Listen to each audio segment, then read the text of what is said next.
Story 1. Neglectful parents demanded that I give them my grandfather's trust fund for their business, or they would throw me out of the house. So I ran away from home at 18. Hi, so I just turned 18 a couple of weeks ago, and I have been in a tiff with my parents ever since over a trust fund that my grandfather had left for me.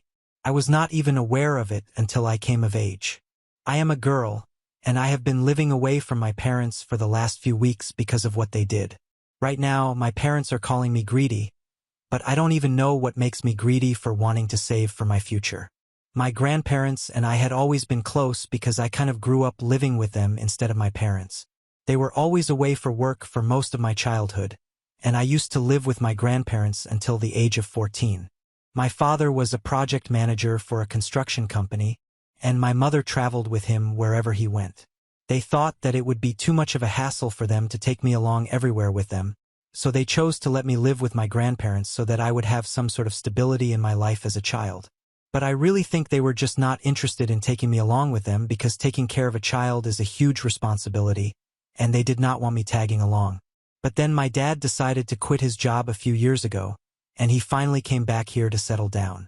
But even then, they did not take me back, and I ended up living with my grandparents for about another 2 years more, even though my dad had quit his job and was setting up his own restaurant business right here, since both he and my mother loved to cook. It was kind of sad because my other friends and pretty much everyone that I knew lived with their parents. Don't get me wrong, I love my grandparents and always will, but I just felt like they did not want me, and that was not a good feeling because what kind of child would ever want to experience that? Nobody wants to feel like their own parents don't want them around, but unfortunately, that's how I felt for most of my childhood and even for a couple of my teenage years. It was not like I did not have any contact with my parents at all because that would have been weird, but it was not enough love and affection that I received from them, even when they were around, to make up for the time that we were not together. They would return to the city for holidays and my birthdays every year without fail, and we would celebrate as a family. But it felt like it was more of an obligation or a duty than something they were doing out of love for me. And even when they would be back here, I didn't exactly feel very connected to them because they didn't make any effort or take any extra measures to remind me that I actually meant something to them, and it was all just a little too casual and didn't feel enough. They would ask me how school was going and stuff about my friends, but it was so formal. It was like they were forcing themselves to make conversation with me, as if I was their business associate, not literally their child. I guess what I'm trying to say is that my parents were not the best that I could have had, and I don't think that I would say they did a decent job of raising me because, to be honest, they did not raise me at all, and it was my grandparents who did.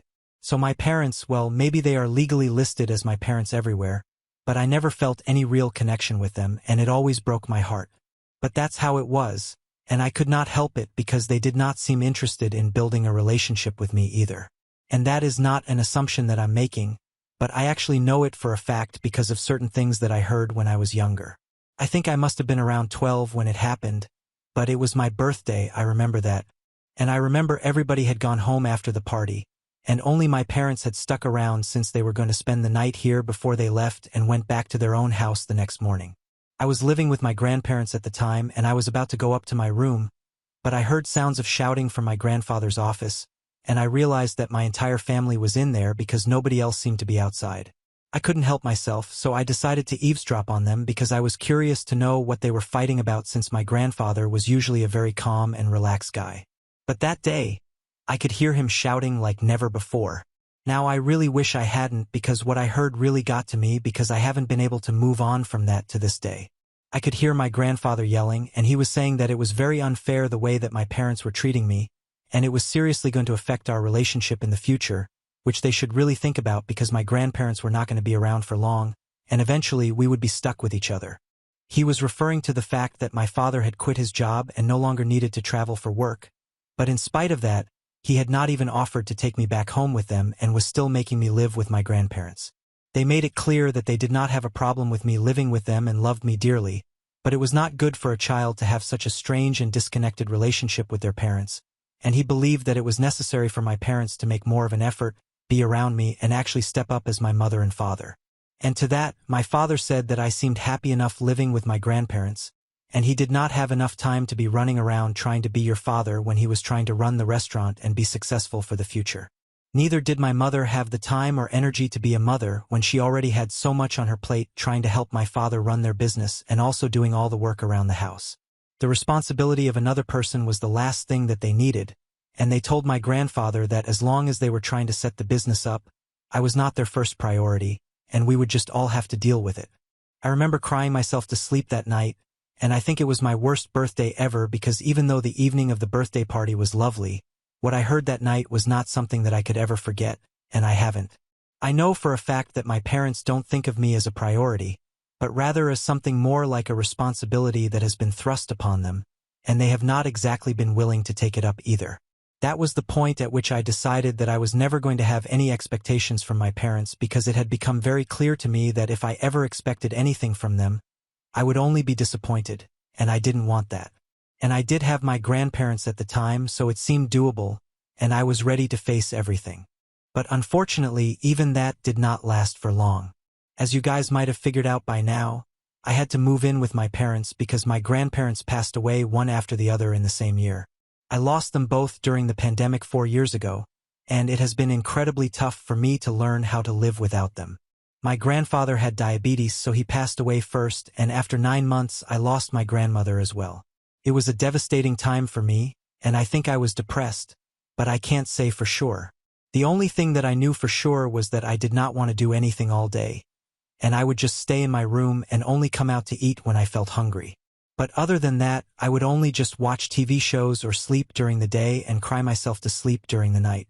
I was literally living like a zombie after my grandparents passed away, and I hated the fact that I had to live with my parents, but unfortunately, I did not have anywhere else to go.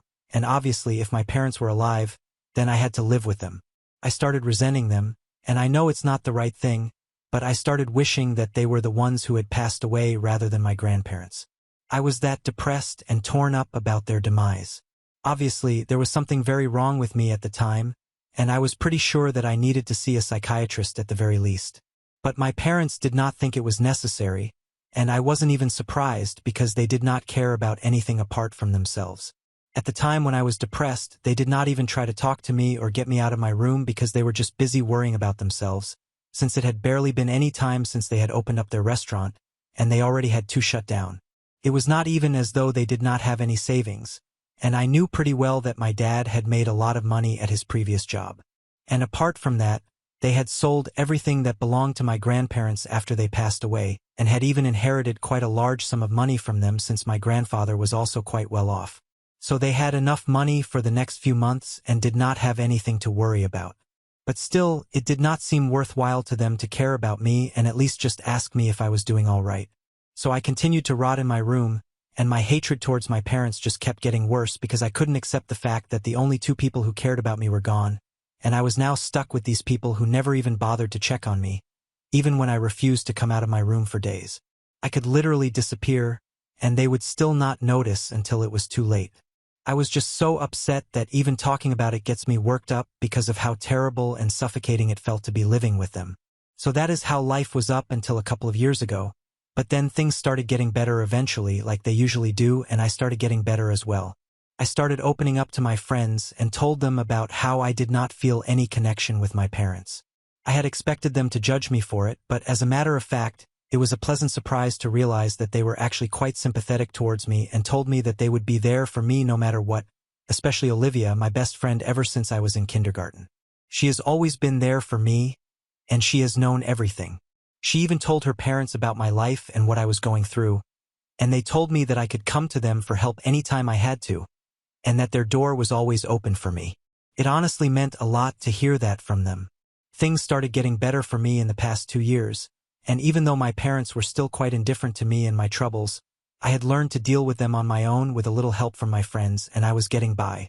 I had decided not to go to college this year even though most of my friends were, but I wanted to get a job and gain some real-world experience, and I could always go to college the next year. I had known that I did not have to rely on my parents for tuition money, and I was aware that my grandfather had set up a college fund for me, which I would gain access to once I enrolled somewhere. I had to speak to my grandfather's lawyer for this since I would actually have to show proof of the fact that I had actually been accepted, since the fund that they had left for me was intended specifically for my college tuition and nothing else. That much had been made clear to me by my grandfather because as much as he loved me, He also believed in discipline, and I get what he meant because his son definitely did not inherit that from him. But a couple of weeks ago, their lawyer actually got in touch with me, and I told him that I did not need the college fund right now because I was going to work for a year before I went to college. And then he broke the news to me that alongside the college fund, I also had a trust fund that I would get access to when I was 18, and that was meant to be a surprise for me. My grandparents were supposed to be around when I was told, but unfortunately, they were not, and that responsibility then came to him to let me know about it. That was just a day after my birthday, and I was really emotional, so I decided to make a post about it and write something to thank my grandfather, who was always looking out for me even when he was no longer here, and my grandmother, who loved me and made sure that I was always cared for because I really missed them, and I thought that making a post would help me process my feelings. And since I could not say these things to them directly, I was just putting it out into the world and expressing my feelings. Big mistake. I should have just kept it private because I should have guessed that as soon as my parents found out about it, they would start hounding me to share the funds with them. Somehow they found out about that post, probably some relative of mine told them about it because neither of my parents is very active on social media, and I don't have them added. The day after I made that post, my parents came up to me and started telling me that they had read the post, and they thought that it was very sweet what my grandfather did for me. I instantly knew something was fishy because, first of all, it is very rare for my parents to actually approach me to talk to me. You guys must have figured that by the details that I have mentioned earlier. And secondly, they were talking about something that had to do with money, and I did not have a good feeling about it. So I just kept quiet, and I didn't say anything and let them do all the talking because I wanted to know where they were going with that. And just as I had expected, they started telling me that they were planning to expand the restaurant business, but there were not enough funds to do so, and if I helped them out with the money, it would be really cool of me. Naturally, I asked them how they could not have enough funds because as far as I knew, their business was going well and they had enough savings. So they told me that by the availability of funds, they meant that they could not bring any investor on board right now because they did not think it was the right time to sell shares, and they also did not want to invest more money by themselves since there was no guarantee that it would pay off later. So they were asking me to give them money since that would be the easiest solution. I could not make any demands to come on board as an investor, and they would not have to sell any shares, and neither would they have to invest their own money. So basically what they were looking for was an investment from someone who did not expect anything in return and was just throwing their money away. I can't believe they actually thought that I would be that stupid. I told them that I was not going to do anything like that and that if they wanted a free investment or rather a handout, which is actually what it was that they were asking for, they were better off asking one of their friends or other family members because this money was going to go towards my future, and that's what my grandfather had intended. So I don't understand why they would even expect me to let them have that money, even any amount of it. And it was not even as though they could do with just a couple $1,000, but they actually wanted the entire fund for themselves, which was just crazy to me. If they wanted to expand their business, they could get an investor on board and sell some shares, or they could invest their own money, or they could also loan. They could do everything the proper way instead of expecting me to let them have my money. It didn't even make sense. I was very stubborn, and I told them that I was not doing it, and they seemed to be getting more and more agitated the more I declined to help them. So after one point, my father got so annoyed that he told me that I could either help him out or I could leave because I was being selfish, and there was no place for selfishness in this house. I thought that was very rich coming from them, the people who had been the most selfish and had never bothered to ever think about me their entire lives. My mother told me that I could either share the funds with them or I could get out of their house because anyway, I was an adult now, and they were not obligated to take care of me or let me live with them. And since I was so grown up that I could make decisions for myself, I could make the choice about whether I wanted to help my parents or not, and the choice would have consequences just like in the real world. They thought that they were being completely fair, but they did not anticipate what I would do next. I don't know why, but they had actually got it into their head that I would not be able to survive without them. I don't understand why they would think such a thing, even though so far I'd been doing just fine without any of their help. They only ever did the bare minimum for me, and I was used to not expecting anything from them. So even now, when they told me that I had to leave if I did not help them, I made it clear to myself that after this, I could no longer live with them because this was just insulting. I did not say anything to them to their face, but I told them that I would think about it and let them know the next day. But that next day never came because I ran away from home that night and started living with my best friend. I had already explained the situation to Olivia and her parents after my parents had spoken to me and given me an ultimatum. They were very understanding about it. They told me that I could live with them for as long as I needed to, and they would be glad to have me, so that was all sorted. And I did not want to engage with my parents or even talk to them because I knew that if I told them that I was leaving, there would be another whole thing about it, and I did not need that. So I just left without a word because I don't think I needed to explain anything to them. I did not owe it to them to say anything when I was leaving because they had done nothing to deserve an explanation. And yet, when they found out that I had left, they actually had the audacity to be mad at me. I don't know why, but they were upset that I had chosen to leave, even though it was they who had said that I would have to leave and they would make me if I did not share my wealth with them. The next day, they called me 1,000 times, and only in the evening did I answer their call. When they asked me about where I was, they did not even sound worried. They did not seem to care about the fact that their only daughter had left the house in the middle of the night and had not responded to them all day. The only questions that they asked me had to do with the funds and what I was going to do with them. It was just so disappointing, but honestly, I was used to this now. So I told them that I had made up my mind, and I was not going to share the money with them. I was not that charitable, and honestly, they did not need my charity, so it was fair. I told them that I had already mentioned that I was not interested in giving them handouts because they had always made it very clear to me that I was not their priority, and right now they were not mine either. Now that my grandparents were gone, I had to look out for myself, and that's what I was going to do. I'm pretty sure that the only reason they had even left me this sort of money was so that I would be able to take care of myself after they were gone, because even they were aware of the kind of parents that I had, and I was not going to help them. That was my final decision. And since then, they have been losing their minds about it because they think that I am being exceptionally greedy and are talking crap about me to everybody.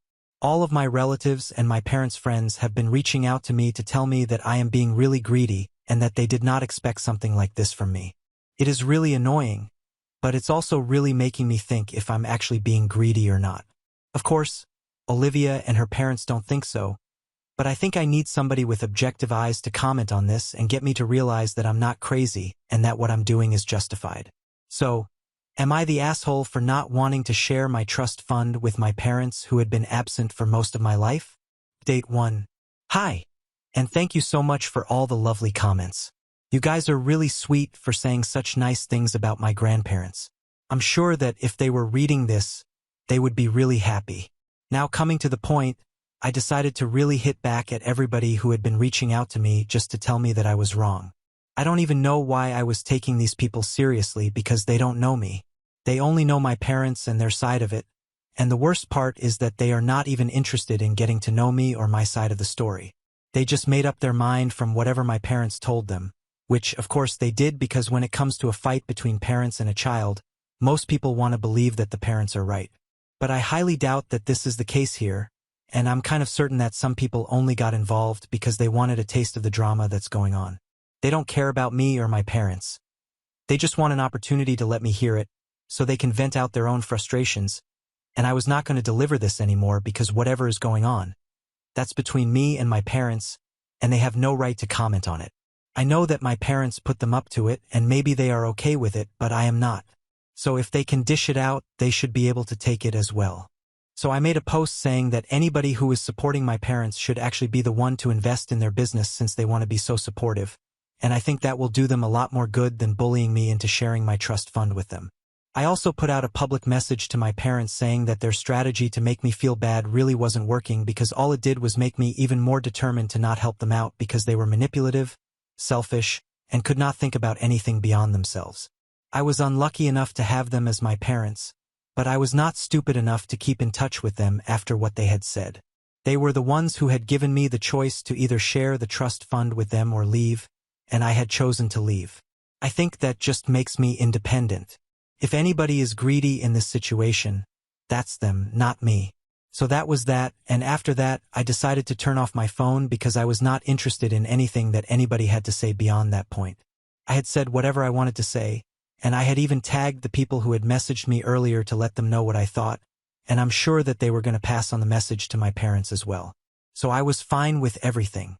Now I have to focus on finding a job and an apartment for myself because as much as I love my best friend and her parents, I don't want to be a burden on them and overstay my welcome.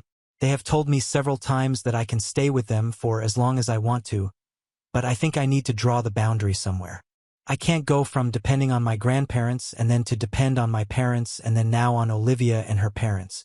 I had to do something for myself, and now that I had the money from the trust fund, it would be a lot easier. So wish me luck. Update 2. LOL, it's been 4 days since I made the post online, and obviously, everybody whom I had attacked has blocked me now. Good for them. I'm sure that they would not have liked it if I took things even further, and obviously, they did it by passing the message to my parents and letting them know what I had said about them, and my parents are pretty pissed off about it. Like I care. I can understand that they are mad at me, but I just don't understand why they feel the need to let me know about it, because I think I have made it abundantly clear that I don't care, and I never will.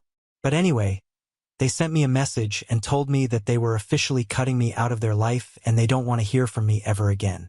I just replied saying that they won't have to because I'm not interested in talking to them and blocked them. All I have to say about that is good riddance.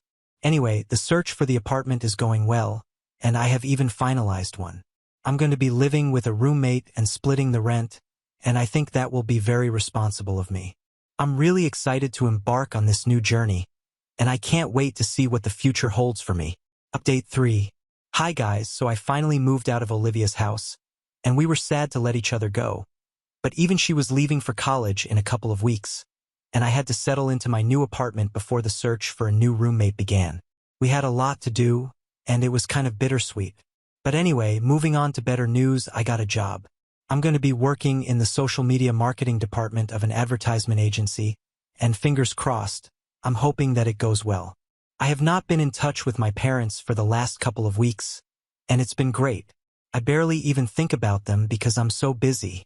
Life is good, and I hope I can make my grandparents feel proud. Now on to the next story. Story 2. Caught my wife cheating, but then she tried to run over my new GF with her car. Now she's in prison and I got everything in the divorce. I'm much happier than ever with my GF, who survived.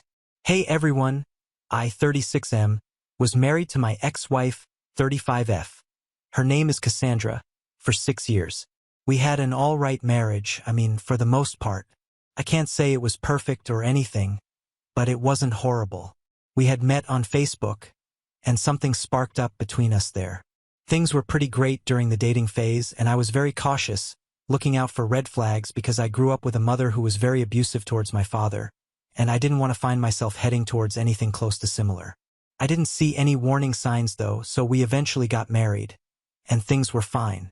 Unfortunately, about 2 years into the marriage, we'd start having big fights about once every month. Quite frankly, it started to get exhausting, but I was doing my best to make things work because why not?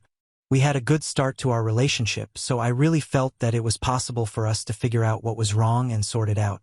I suggested couples therapy more than once, but after one session, she refused to go again. I personally think she wasn't happy with the fact that the therapist didn't exactly seem to be on her side. It became evident that she had a temper though, and it hadn't been there before. It was part of what we were going to explore, but we never had more than one session. My own assumption was it was related to the loss of her father, but I couldn't be certain about that. She would never break things or hurt anyone though. It was just a lot of loudness. Anyway, we eventually hit a groove of just coexisting with each other. There were still quite a few good times, but it definitely wasn't the kind of strong, exciting relationship that we used to have. There was no doubt that I was still in love with her though. I recognized that if things didn't change in the next few years after that, we'd likely be heading towards divorce. I wanted to give it a try though, because I never saw marriage as something that you should just walk into and walk out of, obviously excluding abuse, infidelity, and other major deal breakers. I think that's enough background though. I'm not the highest ranking employee in existence where I work. I'd say I'm painfully mid-level. However, I often have to travel to other states for work, and what I'm about to talk about was one of those times. I went for an expo, and while it was a 4-day thing, the company representatives, they were called back after 3 days because there was a work emergency that needed more hands on deck. As the good little boy I was at my job, I rushed back. The only thing was that I didn't tell my wife I was coming back. Most of the reason was because I wanted to surprise her. Things had gotten to a point where I felt like I had to force the spark back into things because we were just coasting and not even trying to be spontaneous.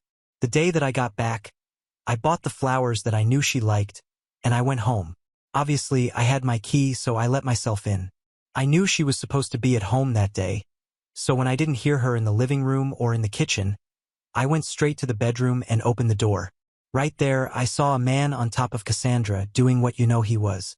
I could hear her making sounds, and unfortunately for me, the entire image is something that has refused to wash away from my mind. The change in lighting as I opened the door made them aware I was there, and they both jerked up in shock. I stood in the doorway as both of these people rushed to wear their clothes. The man put on his underwear, grabbed the rest of his clothes, and tried to push through me in the doorway to the room. I don't know if he knew she was married. I don't know if he was a regular partner of hers. But in that moment, I found myself with one hand on his throat. I wasn't trying to strangle him, but I was gripping tight. I slapped him twice. Even up until now, I can't understand why that was the way I chose to hit him, but that's what came out of me. He looked shocked, and then he looked like he wanted to fight back, but I let go of his neck, and he left. By that point, I turned back to Cassandra, who was struggling to put her bra back on.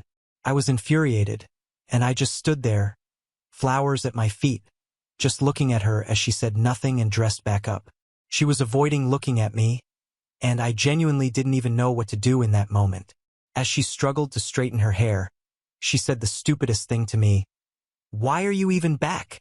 In that moment, right there, I felt like doing what I had just done to her affair partner. I wanted to hit her so badly. For some reason, I just couldn't move though, so I stood there like a fool. She didn't meet my eyes, and she said, "You weren't supposed to be back," under her breath. I still didn't say anything, and she seemed to lose it at that point. "You weren't supposed to be back. It's your fault for not telling me that you were coming back. Or you never would have seen this. I asked you for an open relationship, and you said no. I have needs.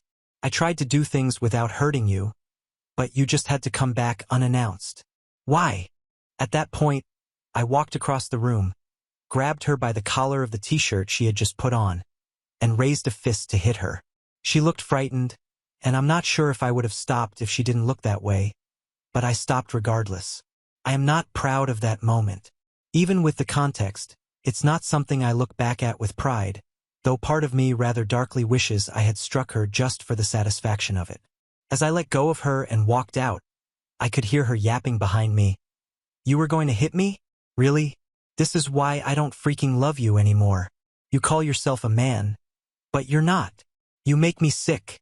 And so much more. At that moment, I didn't understand why you'd say those kinds of things to someone who almost just hit you. But later on, it seemed like she was trying to aggravate me and actually get me to hit her. That way, she could send me to jail or something. I just walked out of the house, though. I couldn't deal with it and what I might have actually done to her because the situation made me feel like I was inches from snapping. Their smell was in the bedroom and in the house. I found a friend's place to crash at, and he was extremely sympathetic to everything that I had gone through. He recommended that I divorce her as soon as I could, and while I wasn't eager to do that because lawyers are expensive and I earned a lot more than she did, I was wary of alimony in her favor. He said that I could potentially get a smaller alimony payment if I had proof of her infidelity. I knew divorce was the answer, so don't think my hesitation was because I was thinking of working things out with her. I'm not that idiotic. I think that Cassandra sort of snapped in that moment because she started sending me text messages telling me how I had a small penis, how his was bigger, how he was better, and all that type of stuff.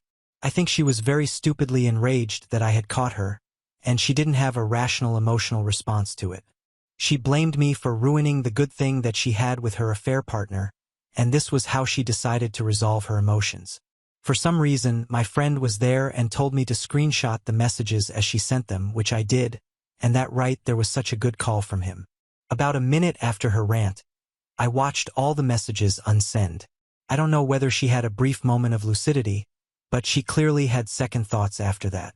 She just sent messages cursing me out, and those ones had no mention of her infidelity. My pal made several cocktails for me through the night until I fell asleep. About 2 weeks later, I finally found a divorce lawyer that was in my pay grade and who I felt very confident with. I presented what I had, and he said that we'd be able to do something strong with it. I felt good about it, though he didn't seem too confident that I'd be let off without needing to pay anything. He assured me that he was going to try his best though. She was served with papers and took about a full month to respond to them. I think that was an intentional choice because it was clear as day at that point that neither of us wanted to be in this marriage with one another. The divorce proceedings started, and Cassandra was being an absolute ass through them. She was trying to make things harder than they needed to be at every opportunity that she had. At that point, we had been separated for several months, so it didn't make any sense. She was just trying to frustrate me, and it was working. It was during this time that I was already trying to get over her. I'll admit that I started with a bunch of one-night stands, but at a point, I knew they weren't for me. Part of the reason that I never agreed to an open relationship with her. I've never been anything else but a one-woman type of man.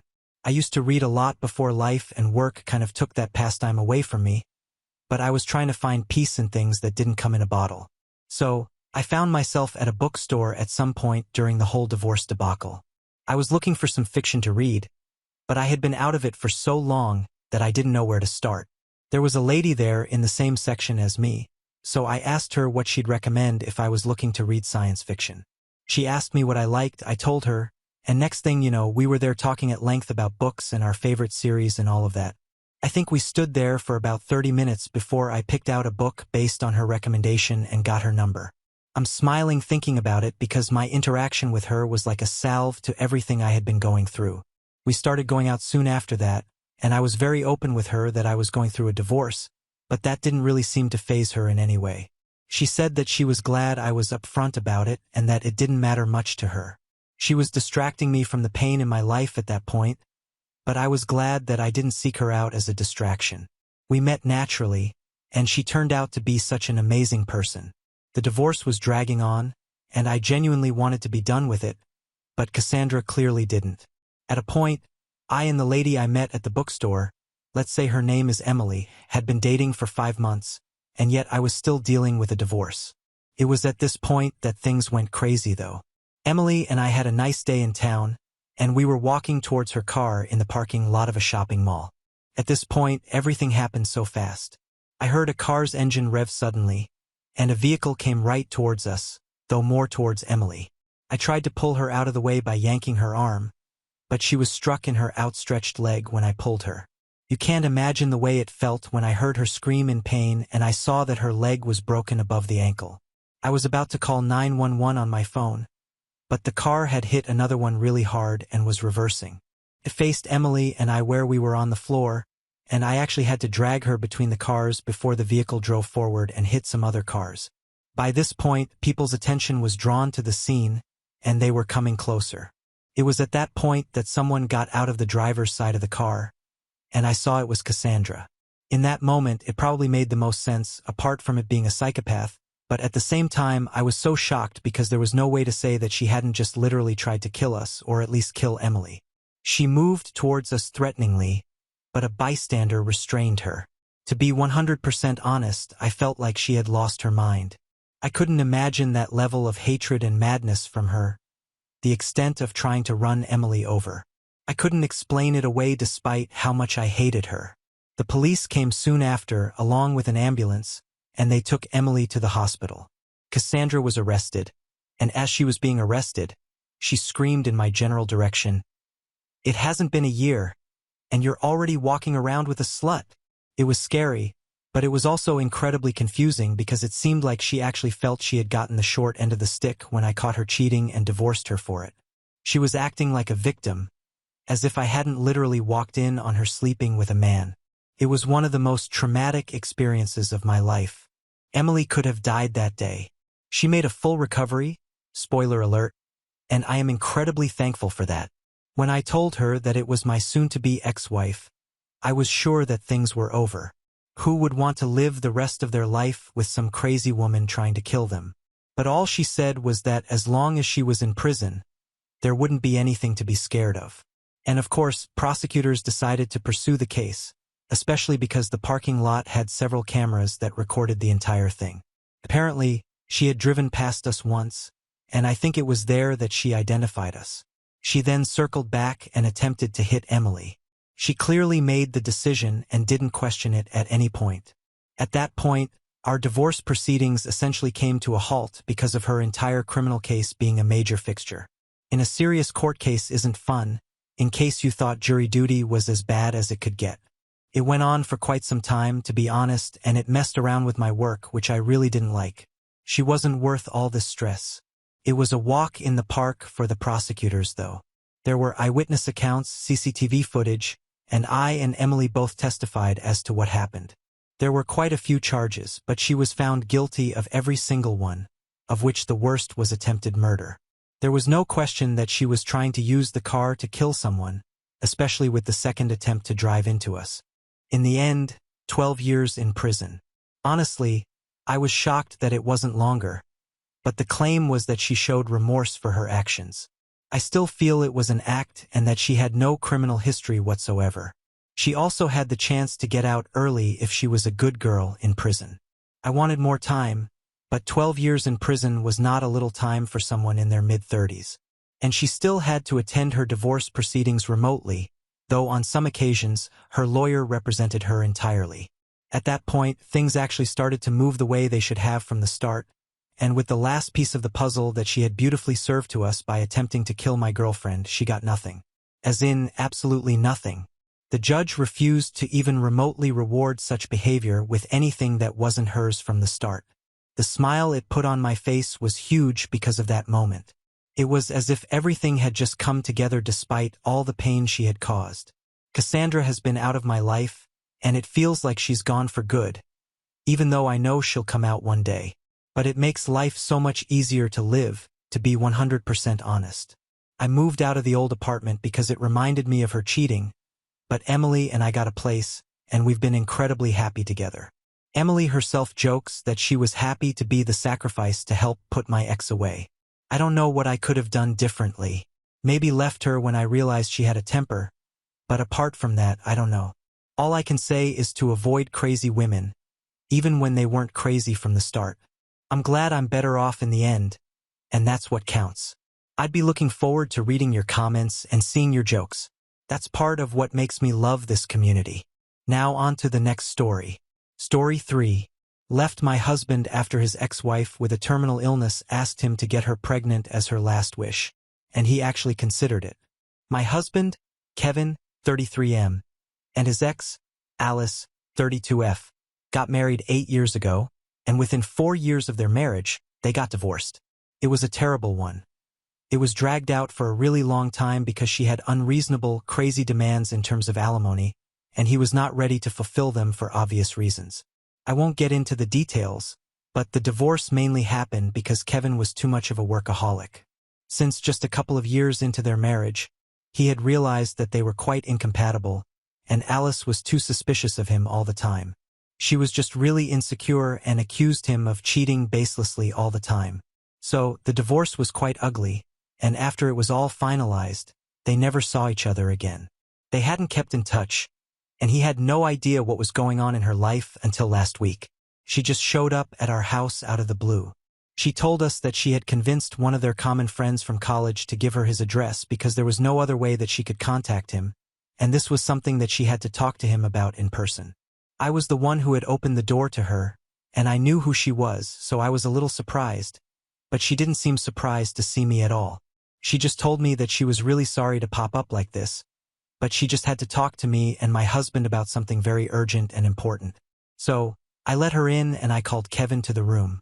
In the beginning, he seemed very unhappy to see Alice. But then as soon as he was seated, she wasted no time and just told us that she had been recently diagnosed with motor neuron disease, MND, and she probably didn't have a long time to live. That shocked us all because whatever we were expecting, it was not that. And the way she just got right to the chase was kind of off-putting as well. But I had a lot of sympathy for her, and so did Kevin, and we immediately started trying to comfort her. I could see that he was very distressed about this whole thing and was probably on the verge of tears. But Alice wasn't done talking. She told us that she didn't need us to comfort her since she had actually come here to ask us to honor her last wish. Kevin told her that he was ready to do whatever she asked of him, and even I was quite empathetic towards her because she was pretty young, and knowing that she was not going to live for long, it couldn't have been easy. So, I figured that she probably had some reasonable last wish that we could actually fulfill. But unfortunately, that's not what happened. She actually went on to tell us that she had come to Kevin more specifically, because she really wanted to become a mother. She had been looking into IVF and anonymous donors for the past couple of months. But then after her diagnosis, she had changed her mind. She now wanted Kevin to donate and she could carry the pregnancy to term, and after the baby was born, they could have shared custody until she passed away. Then I would step into the mother's shoes, and the baby would be raised by me and Kevin. As soon as she suggested that, I was dumbstruck because I really thought it had to be a joke. This was a crazy, insane demand to make from your ex-husband who you haven't spoken to in years and his wife. I thought that Kevin was going to react the same way, but to my horror, he didn't. He went quiet for a couple of minutes and then he told Alice that he would think about it and let her know because this is a huge decision to make and he needs to talk to me about it as well, so it's not something he can decide on his own. Alice nodded, got up, they hugged, and then she left. After she went away, I thought that now Kevin was finally going to turn around and tell me that this was insane and there was no way that we were going to agree to this. I thought that he was going to tell me that he had just told Alice that he would think about it so he wouldn't end up breaking her heart and disappointing her. But he didn't do any such thing. He went back into his room, and since he wasn't saying anything, I had to ask him if he was actually considering agreeing to this sort of thing. And he actually said yes. He told me that it didn't seem that unreasonable and besides, it was her last wish, so it was only polite that we at least tried to fulfill it. I started freaking out immediately because there was no way that I could let this happen, especially given the nature of the disease. I knew that this was something that could be passed on genetically, so I didn't want that for a baby that hypothetically I would have to raise in the future. And that was actually the least of my concerns. There were more practical things that I was worried about that came before that as well. I tried to tell Kevin that agreeing to this arrangement would be a huge mistake, but he told me that he needed some time to think about it because he and Alice had a long history together, and he couldn't just discard all of that, especially now that she was in this condition. He tried to tell me that given the fact that she had come to him and nobody else, there was definitely something about the situation, and we needed to look at it positively. So, for context, I have endometriosis, which means it's a tad bit difficult for me to conceive, and I'm already 33 right now. Getting older would mean that I would find it even more difficult to conceive and carry that pregnancy. Kevin and I have been together for the past 3 years, married for one, and we had been trying to get pregnant for the past couple of months, but then we decided to give it a rest because it was not working, and we thought that we could try again later. That was just last month, and now Alice showed up with her proposition. So Kevin believes that this is a sign from the universe that we should give up on our pregnancy journey because it might get too difficult for me and just say yes to her last wish instead. This was his explanation of putting a positive spin on the situation, and that's why he thinks that we should at least consider it, never mind the fact that she's dealing with a terminal illness herself. Besides, there were a lot of other considerations to think about as well, and I felt like Kevin, just because he was upset about the whole situation, was becoming a little too idealistic in his way of thinking. So I told him that I was putting my foot down. There was no way that I was going to go through with this, and we had a terrible fight that day. I think it was one of the biggest fights that we have ever had, if not the biggest. And towards the evening, I just started packing my stuff after the fight and left. I was hurt beyond words. I didn't even know what to say to him because this was crazy. So I moved in with my parents for a while, just so I could deal with this emotionally. At the time that I left, he had been out for a walk to clear his head. So when he came back home and found me missing, he started calling me, and I picked up because I thought that he was going to apologize for being so insensitive to me. But then he told me that I was being unreasonable and actually accused me of being insensitive to him and Alice, who was fighting for her life. This was the last thing that she was asking of him, so we could at least consider it because that way we would get a baby without even putting my body through the trouble of carrying a pregnancy to term.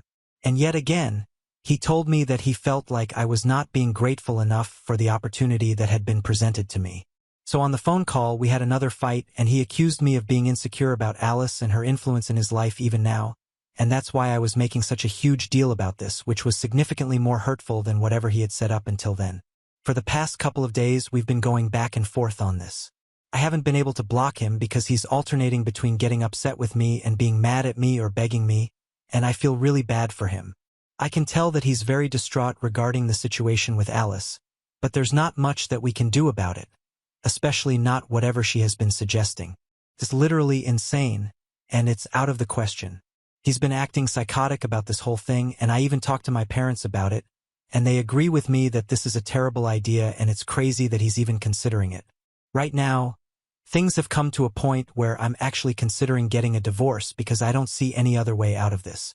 But about that, I feel kind of bad because he's in a terrible state of mind right now, and I don't think that leaving him would be the right thing to do. So I'm literally torn into two, and I have no idea what to do. What if I decided to file for a divorce because my husband wanted to donate so his ex can get pregnant because that's her last wish? Edit. So Kevin and Alice started dating when they were in college. They went way back, and they were together for almost 8 years from the day they started dating till when they filed for divorce. Even when he and I started dating, he had told me that he was quite serious about Alice before me. And even though they hadn't spoken for years, he couldn't deny the fact that he had had a deep connection with her.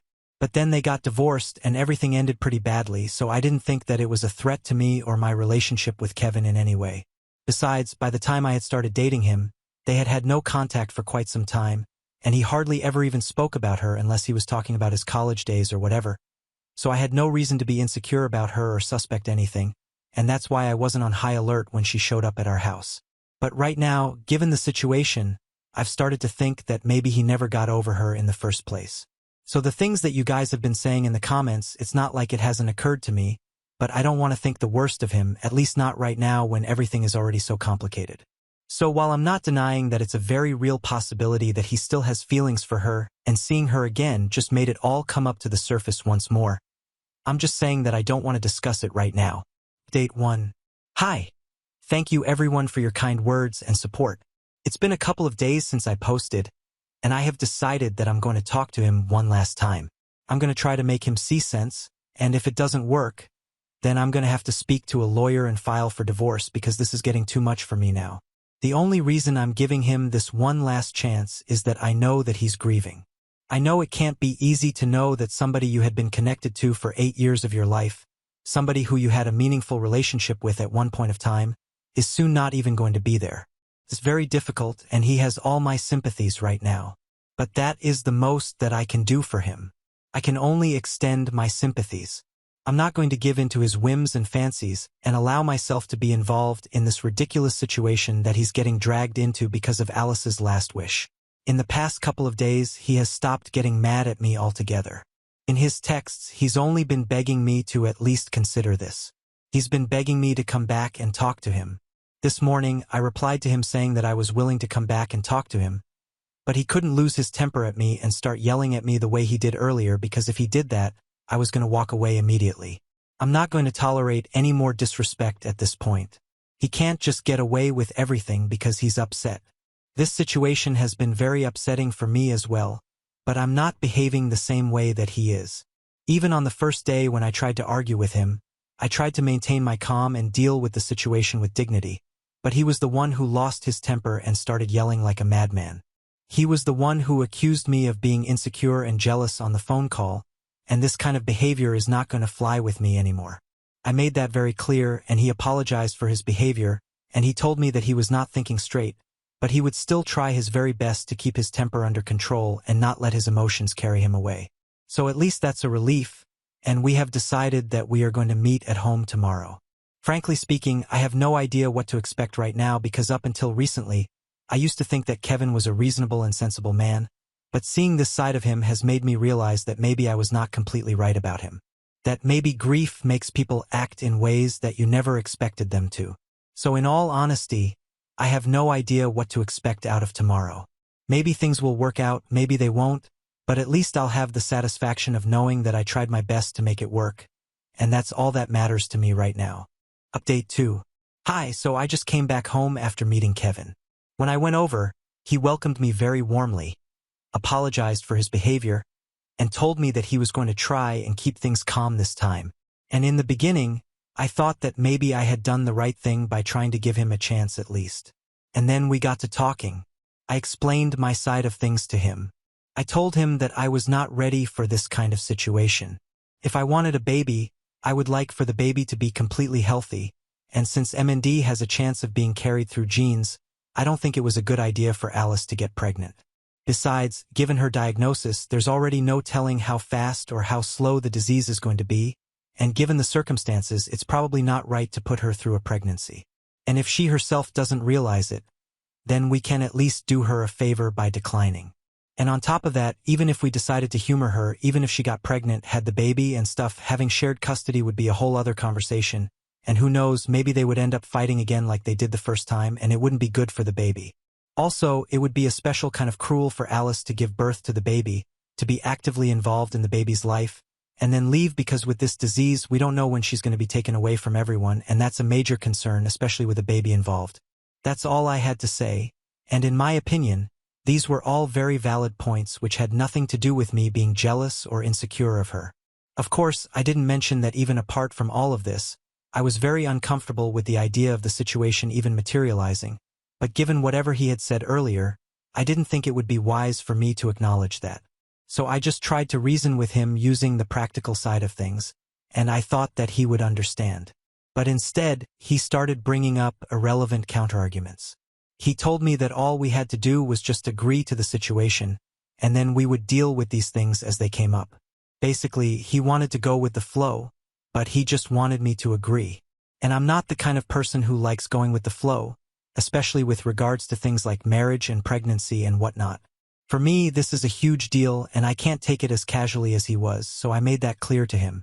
And it was a very fundamental difference between the two of us, which I didn't think would ever be tested like this. I had always known that he was more of a spontaneous kind of guy, but I liked that about him, and I thought that this would balance me out, but right now I'm not so sure about that. When I disagreed with him, things started getting bad again, but at least this time he kept his temper under control, and he tried to reason with me even though he was visibly upset.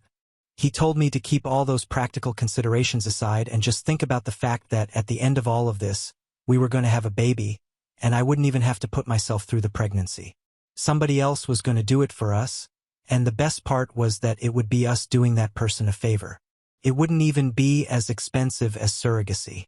I got a bit frustrated at that point, and I just told him that it didn't matter to me that we were going to have a baby at the end of this process because I didn't want to get involved in something as complicated and weird as this in the first place.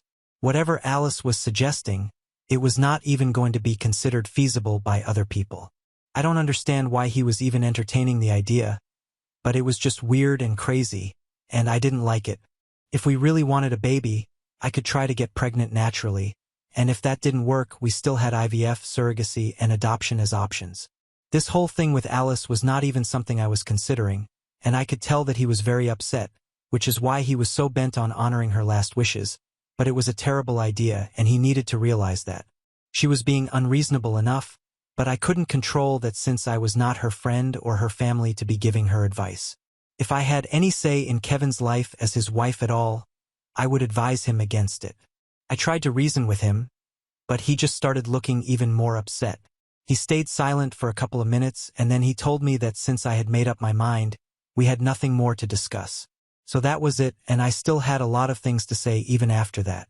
I just wanted to shake him and tell him that he was destroying our marriage and his own life, but I was so exhausted emotionally that I just got up and left. I came back home, cried for a while, explained the situation to my parents, and then I started looking for divorce attorneys because I really can't do this anymore. I've given this my all. I've tried my very best to be reasonable, to try and make him see that what he's doing is crazy, but if he doesn't want to understand that, then that's on him.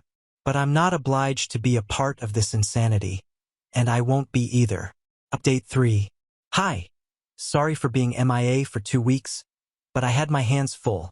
A couple of days after I made my last post, I fell seriously sick but powered through it somehow and got in touch with a lawyer. We drew up the divorce papers, and a couple of days later, Kevin was served. Then a few days back, he responded with a few minor modifications, but apart from that, he was not contesting it. So it's final now. We are getting a divorce, and we haven't been in touch for the past 2 weeks. I've been trying to be normal. I've been going to work and pretending like everything is fine. Nobody apart from my parents even knows that we are separating. But deep down, I'm hurting a lot. The thing is, it's not like I don't want to share this part of my life with my friends. I want to tell people about how I feel so I can get it off my chest. But then this is so personal and so strange that I don't even know how to go about it. It feels embarrassing to even think about it, And even by reading the comments, I've realized that this is a crazy situation to be in. Kevin is being ridiculous, and the fact that he's ready to sacrifice our marriage over something like this, I really don't know what to think about it. I haven't spoken to my in-laws, but I'm guessing that they know because a couple of days ago, I noticed that they had removed me from all their social media accounts. It was a bit shocking because they always seemed to love me. They would refer to me as the daughter that they never had and stuff like that. But I guess given the situation, they probably wanted to be on their son's side, even though I don't understand how they can bring themselves to agree with whatever he's doing. Anyway, it's really his loss, and even though I'm still hurt, I'm trying to get myself to come to terms with it.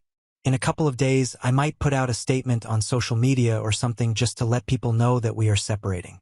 Now, if we were getting divorced under other circumstances, I might have consulted him before saying anything to anyone, but right now I don't really feel the need to do that. I'm just done with him, and I can't wait for this whole ordeal to be over. Update 4. So it's been about a week since my last update, and today I received a message from an unknown number, and after opening and reading through it, I realized that it was Alice. This happened just a couple of hours ago, and I'm still in shock because I can't believe that she had the audacity to actually say this to me. Hello? I'm so sorry that my last wish has caused so much trouble in your marital life. It was really not my intention to ruin somebody's marriage. Kevin told me all about it, and I feel really bad about whatever has happened, so I want to apologize for that before I say anything else. I really, truly am sorry for everything that has gone wrong. However, I also feel like you have no right to say that I am being unreasonable considering the fact that you couldn't even make such a teeny-tiny sacrifice for the sake of your husband and his mental well-being. You can tell that he's very distraught even though I myself have come to terms with the fact that I'm not going to live long. So the least you could have done was play along and let him have this. Instead, you made him feel worse about himself.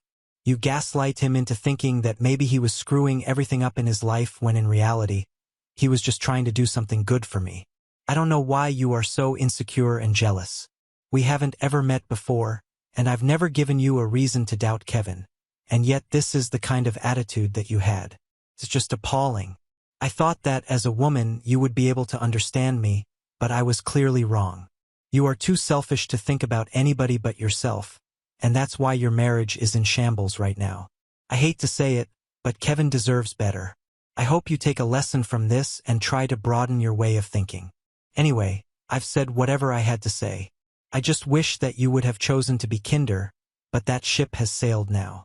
Goodbye, have a nice life. This is the message that she sent me, and halfway into reading it, I had half a mind to call her up and start cursing her out because I really couldn't imagine why she thought she could say this to me and get away with it. I was angry about it for quite a while, and I even had a reply typed out and ready to go, but at the last moment I decided against it because it's just not worth it. It was very obvious that she had sent me this message because she wanted a reaction out of me, but I was just not going to give her the satisfaction.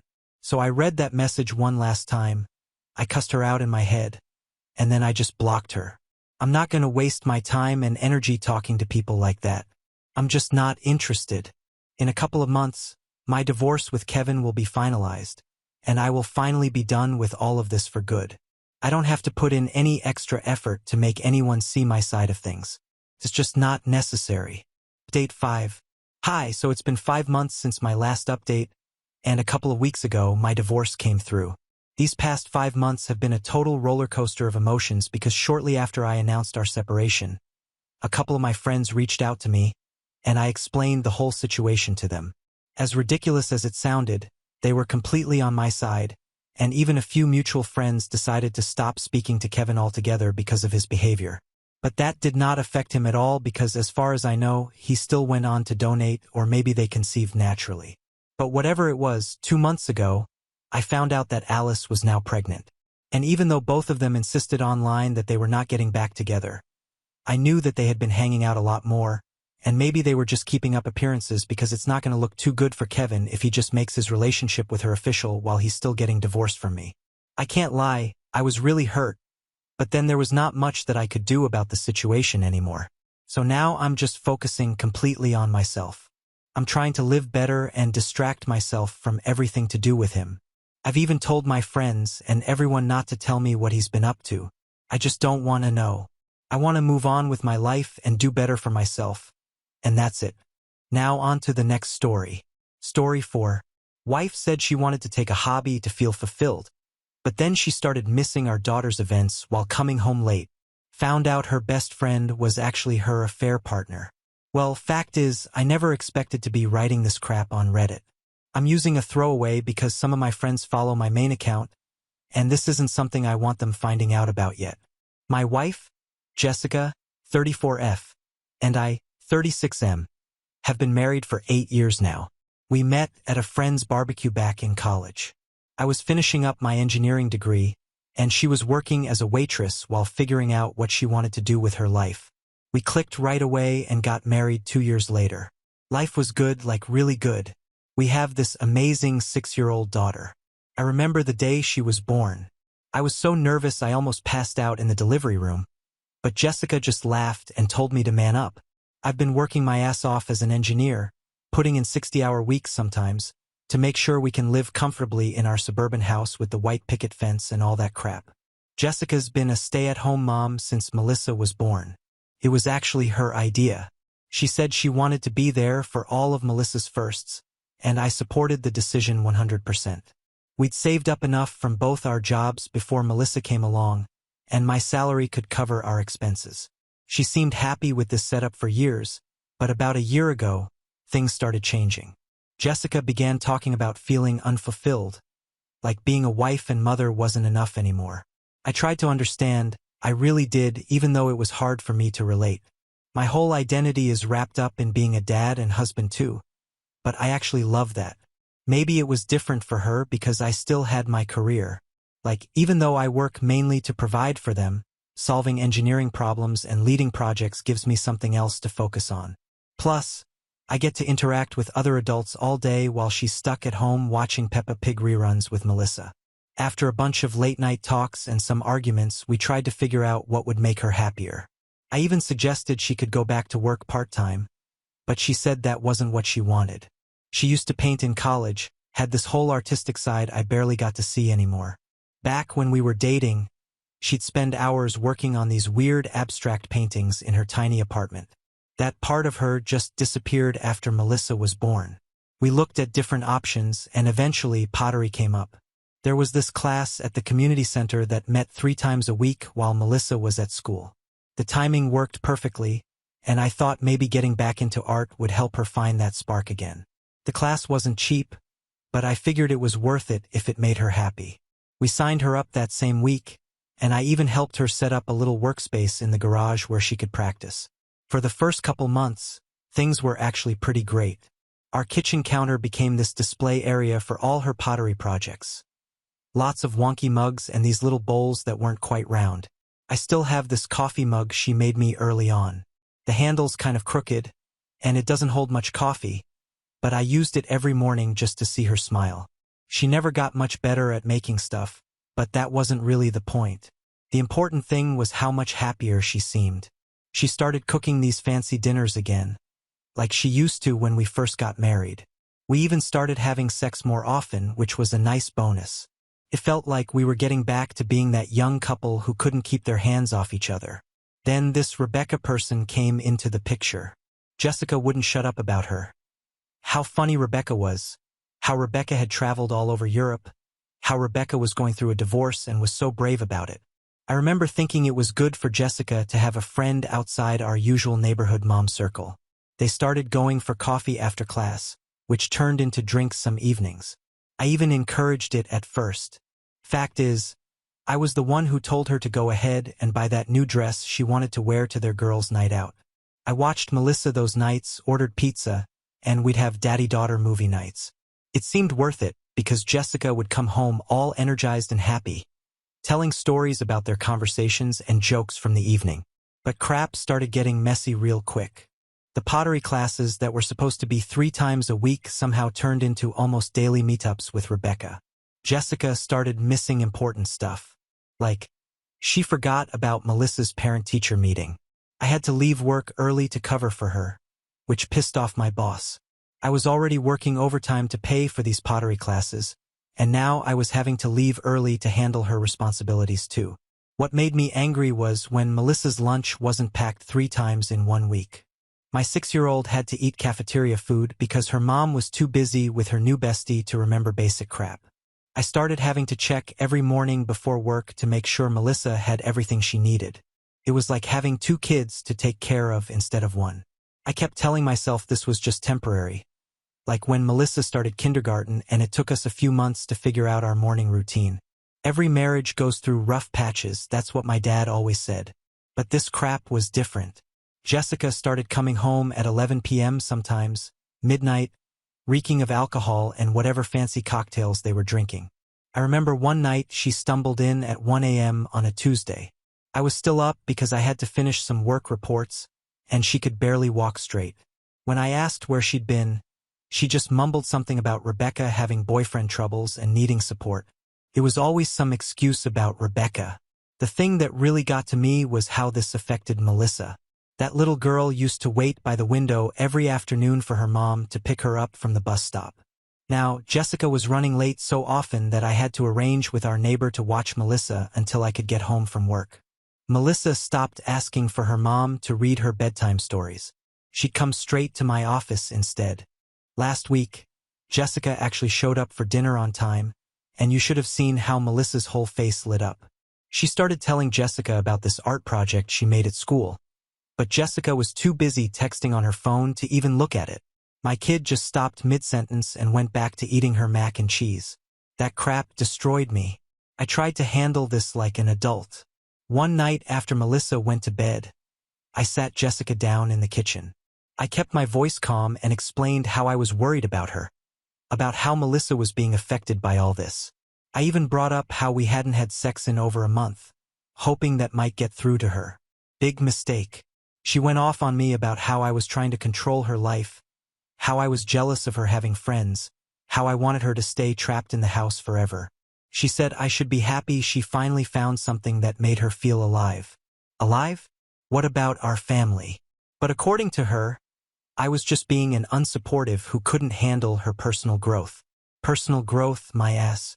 Since when does personal growth mean abandoning your kid? I lost my crap at that point. I reminded her how I'd supported every single thing she wanted to do. When she wanted to quit her job to stay home with Melissa, I picked up extra projects at work to cover the lost income. When she wanted these pottery classes, I didn't even blink at the $200 monthly fee. And now she's telling me I don't support her emotionally? I started listing off all the times I'd covered for her with Melissa lately. She just stood there rolling her eyes and said the classic line about how providing money and everything. Then she stormed out saying she needed air. Real mature. 2 weeks passed. We barely talked except about Melissa's schedule. Then one morning over breakfast, Jessica told me about wanting to go on some weekend pottery retreat with Rebecca. Said it was at some fancy art center a few hours away. They'd work on their pottery skills, do some meditation crap like that. My detector started going crazy. In 8 years of marriage, Jessica had never once mentioned wanting to do any kind of retreat. She hated being away from home. She even skipped her sister's bachelorette weekend last year because she said she'd miss Melissa too much. Now suddenly she wants to spend a whole weekend away at some pottery retreat? I played it cool though. Told her, sure, she could go. But first I wanted to meet this Rebecca person. After all, she'd been spending half her time with her for months now. Seemed pretty reasonable to want to meet my wife's supposed best friend before they went on a weekend trip together. But holy crap, you should have seen how fast Jessica backpedaled. First it was, oh, Rebecca is really shy around new people. Then it was, she's going through a lot right now and isn't up for meeting anyone. Every excuse sounded more ridiculous than the last. That's when I knew something was seriously wrong. 8 years of marriage teaches you when your partner is lying, and Jessica was lying her ass off. I never wanted to be that guy who goes through his wife's phone. For 8 years, I respected her privacy completely. Hell, we even used to joke about those couples who shared passwords and tracked each other's locations. But something wasn't adding up with this retreat. Jessica had started keeping her phone face down all the time, and she'd jump every time it buzzed. The final straw was when I saw her texting in the bathroom at 2 a.m. last week. She said she was just checking Instagram. But who the fact checks Instagram at 2 a.m.? So yeah, I waited until she was in the garage getting her suitcase and I grabbed her phone from the kitchen counter. She'd gotten sloppy with keeping it locked lately, probably too busy planning her retreat. The truth hit me like a ton of bricks. No Rebecca anywhere in her contacts, but there was this contact saved as B with hundreds of messages. I started reading and felt sick to my stomach. This guy, Daniel, was her pottery instructor. They'd been texting since her 3rd class. The messages started innocent enough, talking about clay types and firing temperatures. Then they got flirty, then explicit. I saw messages about meetups at his apartment after class, hotel receipts, sexy pictures she'd sent him while I was home making sure Melissa had dinner and did homework. Jessica was sending this messages about how exciting it was to sneak around. 8 years of marriage thrown away for some douchebag pottery teacher. I wasn't about to let her gaslight me later, so I screenshotted everything and emailed it to myself. My hands were shaking so bad I almost dropped the phone. Then I went upstairs where she was packing. She had all her fancy lingerie laid out on our bed. She was standing there holding up different bras like she was planning a fashion show. I couldn't help myself. I said, "Which one's Daniel's favorite?" Real quiet from the doorway. Her whole body froze. When she turned around and saw her phone in my hand, her face went white. You'd think she'd at least try to deny it or apologize. Nope. This woman who had spent 8 years building a life with, who I had supported through everything, started screaming about her privacy. Like I was the bad guy for finding out about her affair. She went on this whole rant about how I had no right to go through her phone, then said she'd been unhappy for years and nobody in the family cared about her sacrifices. Sacrifices? I wanted to laugh. I've been killing myself at work, taking care of our kid, covering all her responsibilities while she was out her pottery teacher. But somehow I was the unsupportive one. The audacity of this woman was unreal. And what really pissed me off was how she tried to rewrite history, claiming I'd complained about everything. I had done that was complete. I never said a word until she started missing Melissa's school events and forgetting basic mom stuff. For months, I'd watched her pull away from our daughter, and I kept my mouth shut, hoping she'd snap out of it. She started getting louder, practically yelling about how she deserved to be happy. I tried to get her to quiet down. It was almost midnight, and Melissa's room was right down the hall. That set her off even more. She started screaming about how everything was always about Melissa, never about her needs. Can you believe that crap? A grown woman jealous of her own 6-year-old kid? Then I heard my daughter coming to our room. Melissa stood in the doorway. "Daddy? Mommy? Why are you fighting?" This was exactly what I didn't want to happen. I ran over and knelt down next to her, trying to act like everything was normal. Told her we were just having a grown-up talk and I'd come read her another story in a few minutes. Jessica just stood there like a statue, didn't even try to comfort her own kid. Melissa looked back and forth between us before heading back to her room. She looked scared. Once Melissa was gone, I turned back to Jessica and kept my voice real low. I asked her to really look at what she was doing to our family. Our daughter was literally scared to be in her own house because her mom was too busy thinking about her affair to give a crap about anyone else. Jessica just broke down crying, going on about how trapped she felt as a housewife and how she needed to find herself. Said I had my fancy engineering job while she was stuck at home. That's when I lost it. I told her my job wasn't some fun hobby. It was me sacrificing 60 hours a week so she could stay home with our kid, like she wanted. She'd blown up our entire family because she was bored, because pottery class and screwing the instructor made her feel alive. She traumatized our daughter because Daniel made her feel special. There was no coming back from this crap. She'd nuked our marriage, and for what? Some middle-aged guy who taught pottery to bored housewives. Jessica went into full damage control mode. She started promising all kinds of crap between her sobs. She'd block Daniel's number right now. She'd find us a marriage counselor first thing tomorrow. She'd quit the pottery class and be a better mom to Melissa. She even offered to get a job so I wouldn't have to work so much. But watching her cry there on our bed, all I could think about was how she'd sent dirty texts to Daniel from that same spot while I was reading bedtime stories to our daughter. The trust was gone, completely gone. I left her crying in our room and called my brother, David. He's always had my back. He said to bring Melissa over right away. When I told Jessica I was taking Melissa to David's for the night, she tried to stop me. Started saying crap about how I couldn't take her daughter away. I shut that down real quick. Told her if she tried to stop me, I'd call her parents right now and tell them exactly why their perfect daughter's marriage was falling apart. That got her attention. Jessica's parents are old-school Catholics. They'd disown her if they knew she was cheating. Maybe it was a low blow, but I didn't give a fact anymore. I just needed to get Melissa somewhere stable for the night. I might update this in the morning when I know what to do next. Update 1. The next morning, after barely sleeping on David's couch, things were clearer. David's wife, Tiffany, made us breakfast, and watching Melissa laugh at her uncle's stupid jokes made me realize what needed to happen. She deserved better than this crap show. I called Jessica around 10 a.m. after I dropped Melissa at school.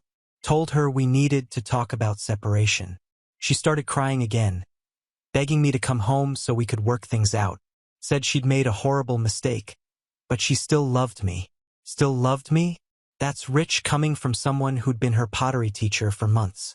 I am sorry for bringing the pottery teacher again and again, but cheating on me with a pottery teacher just shows how my life is. I agreed to bring Melissa by to see her later.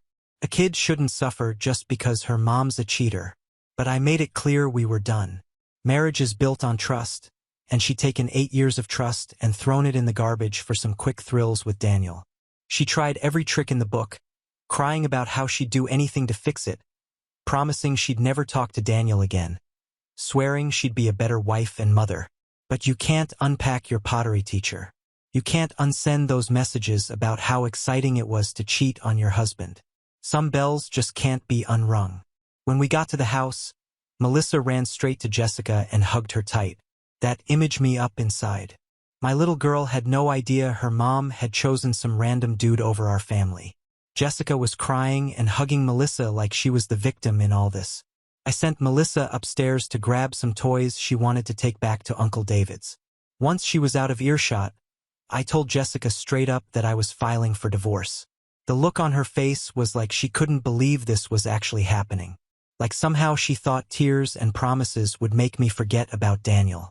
She tried every manipulation tactic in the book.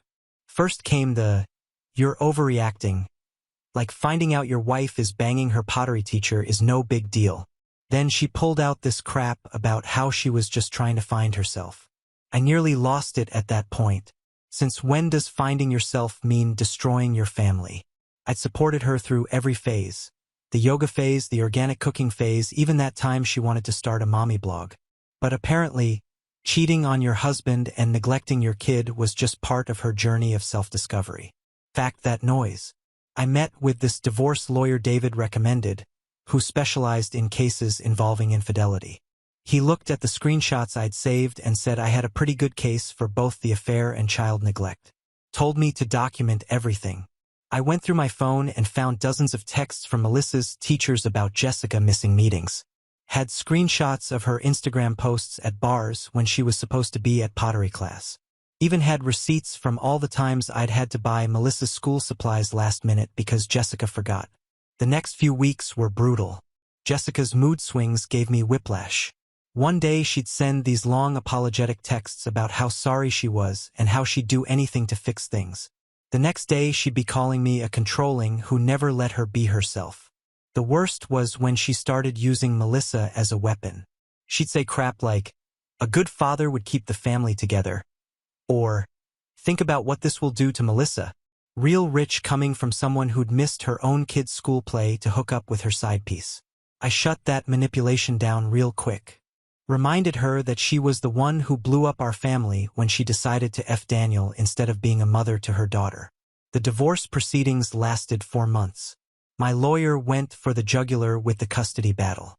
We had a mountain of evidence showing Jessica's negligence. The custody hearing was rough. My lawyer painted a picture of Jessica as an unstable mother who'd chosen an affair over her child's well-being. I sat there watching them tear apart her character, and honestly, I felt nothing. Every bad thing they said about her was true. The judge awarded me full custody, with Jessica getting 3 days of visitation per week. She cried in court when they announced it. Telling Melissa about everything was the hardest part. She'd ask these innocent questions. Is mommy coming home soon? Did I do something wrong? Why can't we all live together anymore?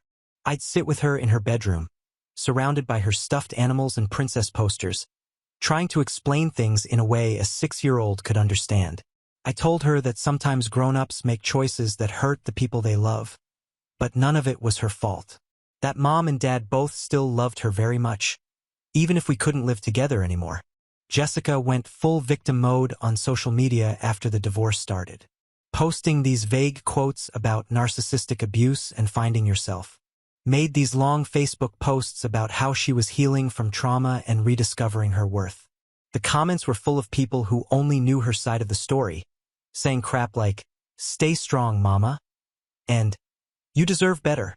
But that backfired when I sent screenshots of her texts with Daniel to her parents. They were old-school Catholics who'd been married 40 years. They were devastated. Her dad couldn't even look at her. Our whole friend group sided with me too. They'd seen how she'd changed, how she'd blown off playdates and family gatherings to spend time with her pottery class. The financial settlement was the final nail in her coffin. My lawyer made sure she got in the division of assets. I kept our house, the one I'd been paying the mortgage on while she was screwing Daniel. Got to keep my car too, while she got stuck with her old Honda Civic. The judge gave her some pathetic amount of alimony, like $800 a month, but with her affair on record, she couldn't argue for more. She got maybe a quarter of our savings, but that wouldn't last long with rent and bills to pay. She had no job, no real skills. She'd been out of the workforce for 6 years. Last I heard, she was living in some shitty apartment across town and trying to find work as a receptionist. Karma's I heard through mutual friends that Daniel goes to Jessica right after the divorce was finalized. Apparently, he'd been seeing 2 other women from different pottery classes the whole time. Jessica tried calling him for weeks, but he wouldn't pick up. She even showed up at his apartment once, but he pretended he wasn't home. Serves her right. She torched her whole life for a guy who was just using her as one of his side pieces. I never confronted him about any of it. What would be the point, though? Sometimes I imagine running into him at the grocery store or something. I'm not usually a violent person, but I can't guarantee I wouldn't knock his teeth out if I saw him smirking at me across the produce section. Life's different now, but we're making it work. I talked to my boss and switched to a 4-day work week. The pay cut sucks, but being there for Melissa is worth it. I've learned how to French braid hair. Thank God for YouTube tutorials, and I can make a decent school lunch now. Jessica gets her 3 days of visitation, Wednesdays after school and every other weekend. I make sure Melissa's ready on time with her overnight bag packed, even though Jessica's been late for pickup twice this month already. I keep my mouth shut about it though. Melissa lights up when she sees her mom, and I won't take that away from her just because I want to tell Jessica what a crap parent she is. We do this weird dance at pickup and drop off, pretending to be civil while barely looking at each other. Jessica tries to make small talk sometimes, asks about Melissa's school or activities. I keep my answers short and stick to the facts. No point in giving her any opening to try to manipulate her way back in. Now on to the next story. Story 5. Brothers GF kept taking our expensive things and never returned them, then made him pay $1,200 for her Cuba trip. While on vacation, she ignored him even when he got sick. Hi Reddit, I'm a 21-year-old woman, and this post is about my brother's girlfriend, Laura, not her real name. She's 18 and they've been together for about 8 months. First, I really liked Laura. She seemed down to earth, especially compared to his previous girlfriends who were kind of odd. Laura comes from a family with less money than ours. We're not rich, but we're comfortable. Lately, I've started feeling like she might be using us. A few weeks ago, my brother took her on a trip to Cuba and paid for everything because she didn't have the money. She still owes him $800 and hasn't paid him back yet. She also borrowed my mom's suitcase for the trip and still hasn't returned it or even unpacked her things. Before the trip, she told me she wasn't sure she wanted to stay with him because she felt like she hadn't experienced her young adult life fully, like going out to clubs and partying. During the trip, my brother told me that guys were constantly giving her attention, and she seemed to enjoy it. He mentioned that she was distant with him at times, but at the same time, They were still taking pictures, kissing, and acting like a couple. It's confusing because I know she wants to break up with him, but she isn't doing anything about it, and instead, she's being rude to him. What's also been bothering me is how she's acted about money and things. When we first met, I was cleaning out my closet, and she offered to help. I thought it was just her being kind, but now I feel like she just wanted me to give her clothes. I ended up giving her some really expensive dresses, like $300 each, which I don't wear anymore because they don't fit me, but now I regret it. She's also taken a bunch of expensive things from my mom after my mom and stepdad broke up, like her old bed and kitchen appliances. I do her lash lifts and I paid for the supplies, but she never paid me back like she promised. She lives an hour away, and after the Cuba trip, she asked me to come to her house to do her lashes again. I refused because I didn't want to waste more money on gas, especially when she hasn't paid me for the supplies. Recently, she's been getting more and more rude. She texted me out of the blue saying, "So, I need a costume. Are you going to give me one? Or do I need to get it myself?" I was taken aback. Why should I be responsible for her costume? When I asked if she had any idea what she wanted to be, she just said, "Ike." She was also mad at me for doing the Halloween decorations without her because she wanted to help, but I did it on a Saturday night around 9 p.m., so I didn't think it was relevant for her to come over and help. She wants to go clubbing for Halloween, but honestly, I'm not in the mood to party, and I have a lot of homework. My brother wants me to go so we can hang out with some friends, but now he wants to go to the club to check on her and see if she's going to cheat because he thinks she might have already cheated on him. I also forgot to add that during their vacation, a few things happened that made me feel uneasy about her. For example, she spent an hour on the phone with her mom, causing them to miss a reservation my brother had made. While they were there, they made some friends, and she always wanted to hang out with them instead of spending time alone with my brother. When they got back, my brother caught the flu, and I was shocked by how she treated him. He was really sick, throwing up and having stomach issues, and she seemed annoyed by it. Even when he was struggling in the bathroom, she just sat there on her phone, completely ignoring him. On the flight home, he was so sick that he threw up on a lady while rushing to the bathroom, and she didn't even try to comfort him or help clean up. Now, I don't know what to do. I feel like she's using us, but it doesn't completely feel like her. I'm also conflicted because she told me things in private, and I'm unsure if I should tell my brother, even though he kind of already knows and has a gut feeling. So, ITA for wanting him to break up with her? Additional information from OP. I think there might be some misunderstandings here, so let me clarify. My brother paid for the Cuba trip upfront because it cost $1,200 per person, and she didn't have the money at the time. She agreed to pay him back her share, and that's why she still owes him $800. He covered the full amount initially, but it wasn't meant to be a gift. It was more like a loan that she hasn't fully repaid yet. Regarding the clothes and furniture, I didn't mind giving her old clothes that didn't fit me, and my mom didn't need the furniture, so at the time it seemed like helping her out. But I started feeling like she's taking advantage because she also borrowed my mom's suitcase and hasn't returned it yet. And there are other things adding up, like unpaid lash supplies and some insensitive comments about the flight. I didn't expect her to literally clean up his vomit, but showing a bit of concern or care for someone you're in a relationship with, especially when they're really sick, seems reasonable to me. He wasn't sick before the flight. He got sick after brushing his teeth with the water in Cuba, and it hit him unexpectedly on the plane. I totally get that she's 18 and trying to figure out her life, and she doesn't have to decide if she's going to be with him forever right now. But if she's already uncertain about wanting to stay with him and doesn't seem interested in spending much quality time together on what was supposed to be a couple's trip, she's not a bad person. I just want my brother to be with someone who genuinely wants to be with him and cares about him. He's my little brother, and I think part of the reason I'm so protective is because of what he went through in the past. When my mom was with my stepdad, he was psychologically abusive to my brother, calling him names and putting him down. At the time, I wasn't living with them, and I feel guilty for not being there to protect him. My mom didn't really know about it, and she was also being abused herself, so it wasn't an easy situation for anyone. Because of all this, my brother is very sensitive now, and I can't help but want to look out for him. I know he needs to make his own decisions, but it's hard not to feel like I need to be there for him more, given what he's been through. I realize that I can't control his choices, but that guilt makes me want to step in more than I probably should. I just want to make sure he's with someone who cares for him and treats him well.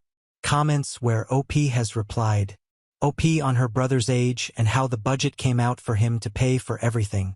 P. My brother is 19 years old. I didn't leave that out on purpose. It just slipped my mind while writing. He decided to pay for everything up front for their Cuba trip because she didn't have the money at the time. He paid for the entire trip up front, which cost $1,200 per person. She was supposed to pay him back her share, but she still owes him $800 out of that amount. OP on her brother being sick when flying back home. P. He didn't know he was sick before the flight. He got sick after brushing his teeth with the water in Cuba, which caused him to fall ill on the plane ride home. It all hit him suddenly while he was in the air, and he didn't have any warning beforehand. It was an unfortunate situation for him and everyone else involved. Commenter 1. She does sound like she's using you, though it might have started out as genuine. Pointing out to your brother might backfire. Maybe casually mention how surprised you were that she didn't help him one iota, or that he should remind her about the suitcase because it's not good manners to keep something that long. NTA. OP. I know she's really kind and a nice person in general, and I don't think she started out wanting to use us. I was genuinely happy to help her in the beginning, but lately, she just seems off, and it feels like she's not interested in being with him anymore. I don't want to assume the worst about her or think badly of her, but these situations are making me question things. Commenter 2. Tell her to return the suitcase and stop doing her any favors. Your brother doesn't trust her. He should break up. Update 1. October 26, 2024. Hey guys, I wanted to do a little update and also share more about the past, so you can understand where I'm coming from. First, thank you for all your comments. You guys think I'm not the a-hole, which is reassuring, but I still kind of feel like one. I've been trying to respond to everyone, but there were a lot of questions about my brother's age. He's 19, not 21, and he's definitely not a predator, don't worry. Part of why I'm so invested in this situation is because I can relate to his girlfriend. When I was 18, the legal drinking age here allowed me to experience a phase of partying and living my life to the fullest. Back then, I was in a 3-year relationship and we went through the pandemic together. I wasn't feeling the relationship anymore, so I broke up with him and lived my life. I just want to say that it wasn't an easy decision. We actually got back together after a year and a half of being single, which is kind of crazy, but it felt like a fresh start. The point is, when I saw her and how she acted, I saw a bit of myself in her. I brought up my own experiences to her because I knew how lonely it could feel when you're unsure about what you want, and no one around you seems to understand. I thought it might help her feel like she could trust me, but now I feel stuck in the middle, and I don't know if I regret what I did. This week, my brother confronted her about the way she responded to me through text, telling her it hurt him and that he didn't accept her talking to his family like that. She got upset and felt like we were all ganging up on her. So she decided not to stay the night and went back to her house. My brother was mad and called me. He was telling me that he wanted to break up, but since she owed him money and he wanted his money back, that's when I told him what she had confessed to me, and I felt awful because I had promised her I wouldn't say anything. I initiated the conversation, so I felt like the fallout was all my fault. But this morning, my brother called me before work and said she texted him asking for a break. He was furious and told me he planned to get all his things from her place and end it. She's going out to a big city with her sister next weekend, and he thinks she wants to use that time to meet other guys, and he made it clear that if that's what she wants, he's done. She said that wasn't her intention and that she just needed some time, but he wasn't buying it. Now I feel even worse because I can't help but think that if I hadn't shared my experience with her, maybe this wouldn't be happening. But then again, I keep telling myself it would have come up eventually. Some of you were asking why I'm so invested, and here's some background. My brother is a kind and gentle person, but the problem is that people often see his kindness as a weakness, just like my stepdad did, and they take advantage of it. My stepdad was psychologically abusive toward my brother, constantly calling him names and mistreating him. I didn't include this in my original post because it's something that still hurts me deeply. At the time, I wasn't living with them because I chose to stay with my dad to avoid dealing with my stepdad's behavior. My stepdad couldn't manipulate me, and I didn't let him get under my skin. I was the only one who would stand up to him, and things got really heated after my mom finally broke up with him. One night, things got so bad that my brother showed up at my dad's place with all his belongings because my stepdad had almost physically assaulted him. Thankfully, my brother got out before things escalated. My mom didn't fully know what was happening because she was also dealing with her own abuse from my stepdad. But that night she realized it was enough and ended the relationship. Afterward, my brother moved in with me and my dad. Later, when my mom sold the old house and bought her current one, she and my brother moved in together. They're both doing better now, but they're still in therapy because they went through a lot. After he told me everything that happened, I felt so guilty for not being there to protect him. It still feels like I failed in my role as a big sister and a daughter. Growing up, I always felt responsible for protecting my brother. When our parents got divorced, I tried to keep him occupied whenever they were fighting so he wouldn't hear the arguments. I heard everything, but I wanted to make the divorce as smooth as possible for him. That experience left me feeling like it was my responsibility to shield him from anything painful or traumatic. It might seem like I'm too involved, but with his previous girlfriend, I was hesitant and distant, and I know that hurt him. So this time, I made more of an effort to be present and not let my doubts keep me from trying to support his relationship. I didn't want to come off as harsh or unwelcoming to someone he cares about. But now I feel stuck in between. I haven't talked to her since their fight. I don't want her to think I'm mad at her, but I also don't want to upset my brother if he finds out I'm still in touch with her. I'm not sure if she even wants to talk to me anymore. It feels like she was trying to distance herself, and maybe I just didn't catch on to that. I'm mad at myself because I finally tried to be present and supportive, but I feel like I ended up making things worse. I don't know what to do now. My brother's reaction to all of this has been to focus on himself. He's mad and wants to move on and just focus on getting back in shape and living his life. I don't know how to feel about his reaction. It seems like he's trying to brush it off, but I know it's hard on his ego, and he's hurting. I don't know if it's the update that you guys wanted, but it's all I know for now. Now on to the next story. Story 6. My stepsister lied that I was a prostitute and addict out of jealousy. My dad and stepmom believed her, ruined my reputation, and kicked me out. It never occurred to me, 22F, that a single family vacation would ruin my relationship with my entire family. Yet here we are. I was a junior in college, working part-time at a coffee shop, keeping my life together, and maintaining a 3.8 GPA in business administration when this catastrophe began. During what should have been a restful spring break in Florida, everything changed. In order to strengthen our relationship, my dad, 45M, and stepmom, 42F, thought it would be a great idea to share a room at the beach resort with my stepsister, Lisa, 19F. Although we weren't really adversaries, we had never been close. I was only there, but she was always their golden child, the neglected one who for some reason was never quite good enough. The initial days were awkwardly polite. By essentially acting as though the other person didn't exist, we were able to get along. It lasted until the third day when I used her hairbrush without asking permission, causing things to blow up over something absurdly trivial. Lisa lost it. Instead of just warning me not to use it, she took my beauty bag and tossed it out the window on the 4th story. Almost everything I took for the trip, including my $200 foundation, broke on the concrete below. The true silent treatment started at that point. This was not your normal adolescent cold shoulder. Lisa refused to even acknowledge me when I was directly in front of her, acting as like I didn't exist. I didn't realize this was only the beginning. First, I thought, great, at least she's not destroying my stuff anymore. Things became strange back home. My stepmother and Lisa began having these lengthy whispered chats that would inexplicably end as soon as I entered the room. Until I observed that my dad was also acting strangely, I didn't give it much thought. He would give me these expressions which were more like disappointment than anger, even dismayed. It made my skin crawl. Although it was difficult to tell, my stepmother began to follow up with me all the time, asking strangely detailed questions about my whereabouts, the people I was meeting, and my payment methods.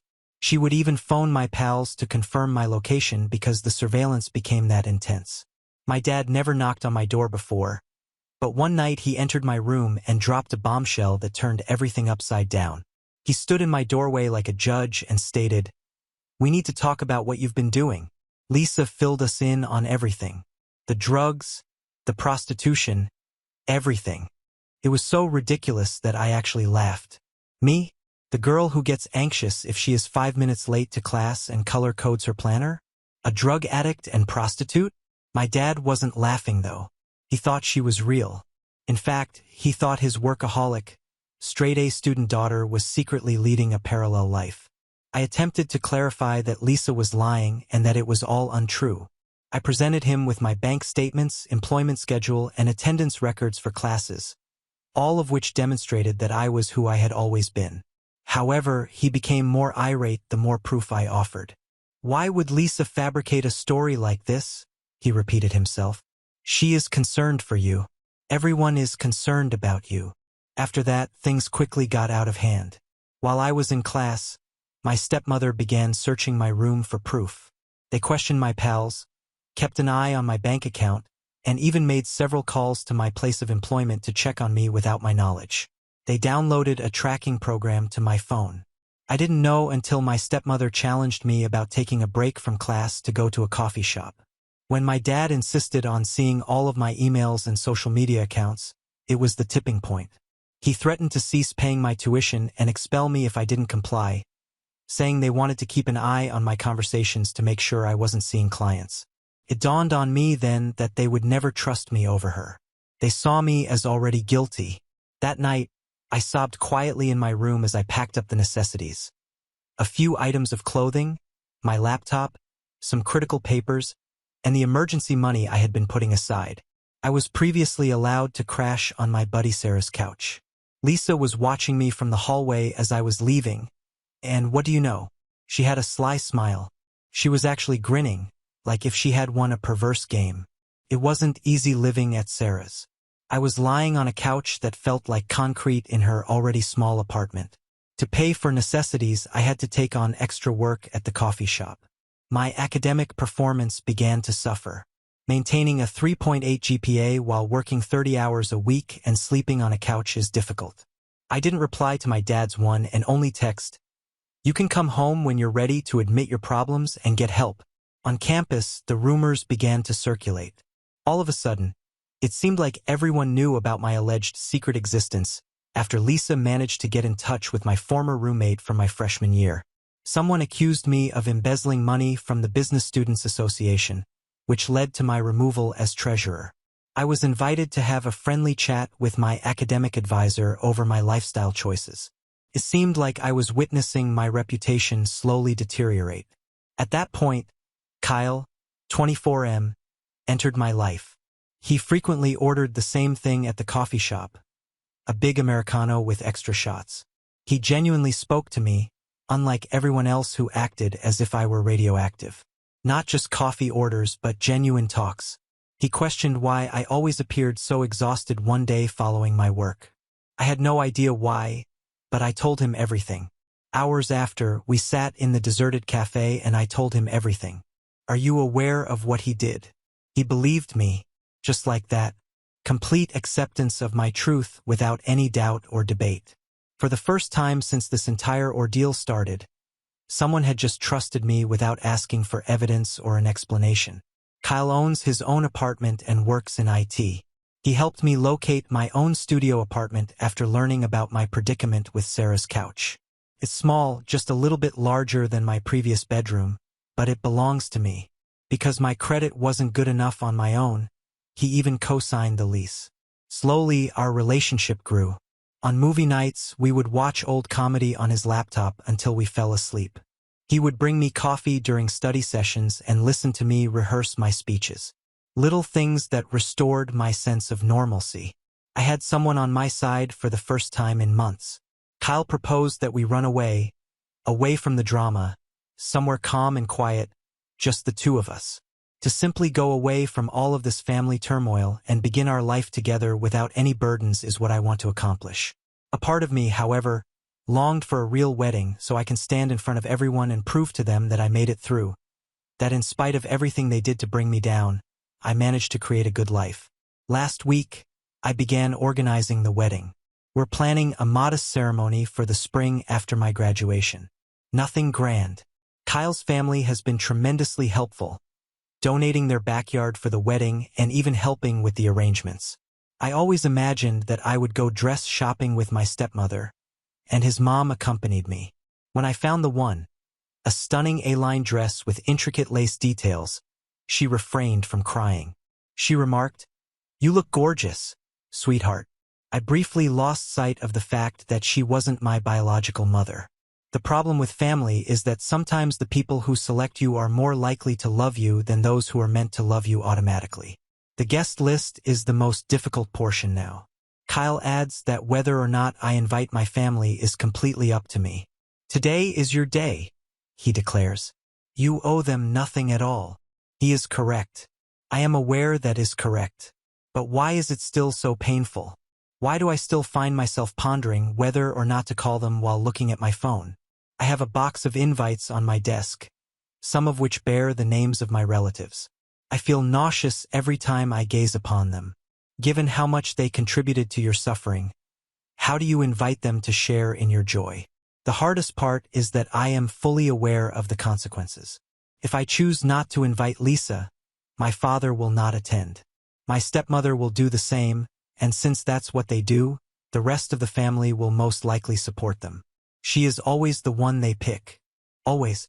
Emma, 26F, Kyle's sister, has been my unofficial wedding planner / inane voice during this whole ordeal. She understands it differently than other people because she experienced something similar with her ex's family. She said to me, "Your wedding day is about celebrating love, not apologizing for existing." She is correct. The focus of this day should be Kyle and I, the life we are creating together, and the family we choose to be a part of instead of the one we are born into. A mother of the bride dress in a store window, a father-daughter dance song on the radio, or the blank spots in my wedding planning binder where family photos should be are just a few examples of the little things that remind me of what I've lost. Every time I think I've come to terms with the absence of my family, my extended family has also begun to take sides. Aunt Susan told me over the phone yesterday that family is forever and that I must be the stronger one. In a lengthy correspondence, my uncle discussed forgiving others and moving on. My cousins have been using passive-aggressive social media posts about loyalty and blood being thicker than water. It seems as though they are all following the same script, which portrays me as the bad guy since I didn't want my abuser to attend my wedding. During those difficult months when I was juggling extra shifts and trying to maintain my grades, none of them were there. When I had to explain to lecturers why I couldn't take the holidays at home, none of them were present. When I sobbed myself to sleep wondering what I had done to merit being treated like a criminal by my own family, none of them were present. Because Lisa is exactly that.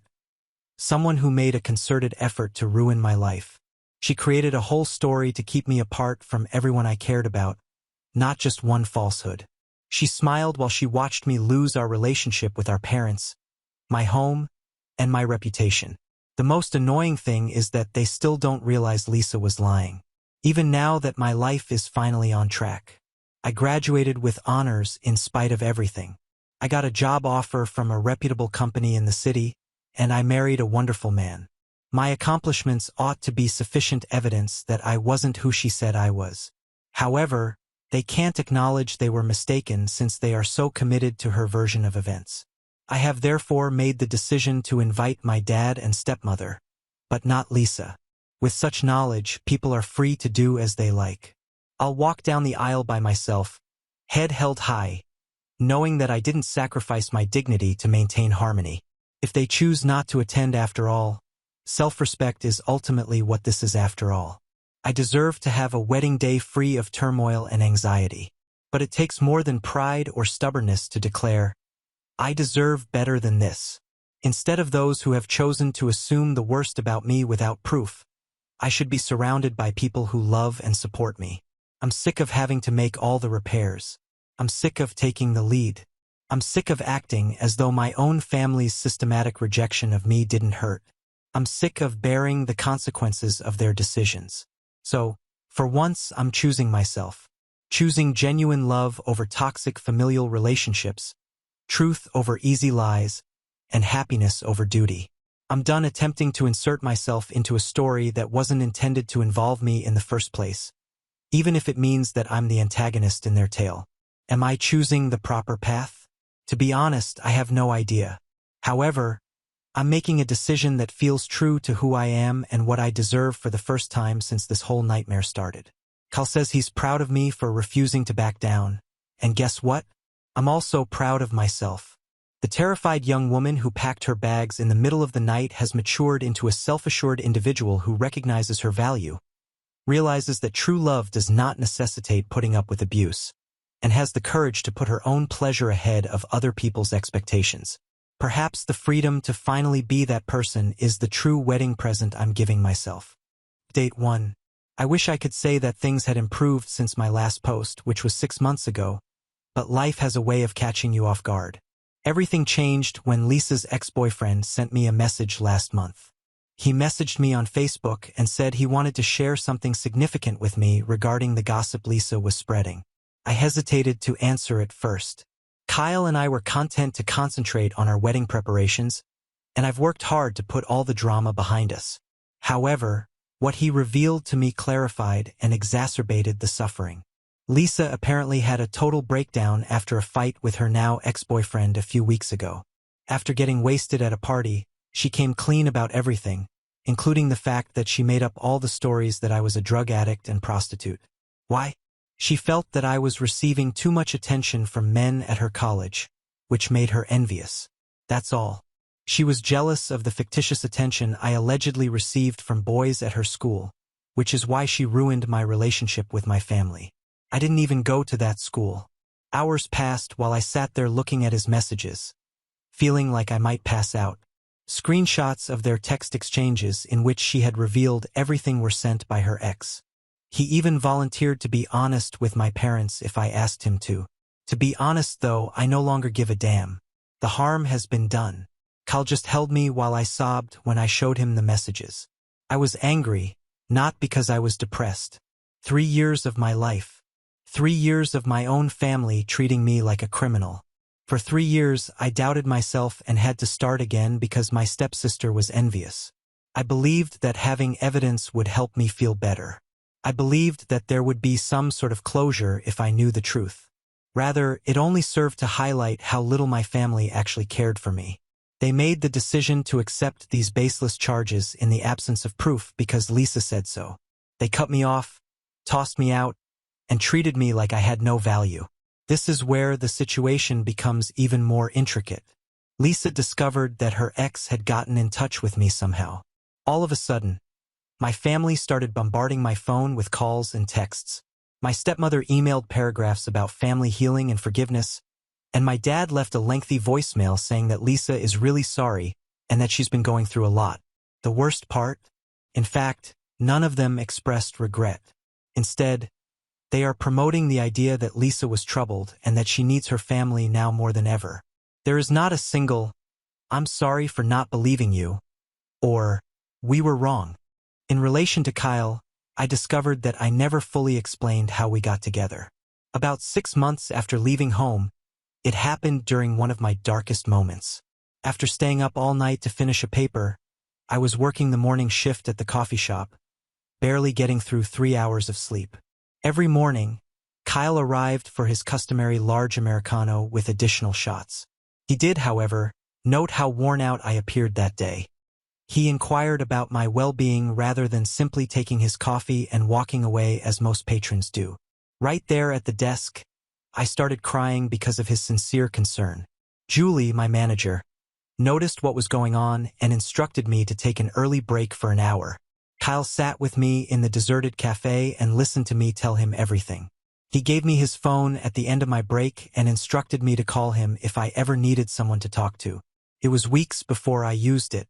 I struggled with trust after everything that happened with my family. However, I eventually called one evening after receiving yet another guilt-tripping text from my dad. Until dawn, we conversed. The thing about Kyle is that he never pushed or passed judgment.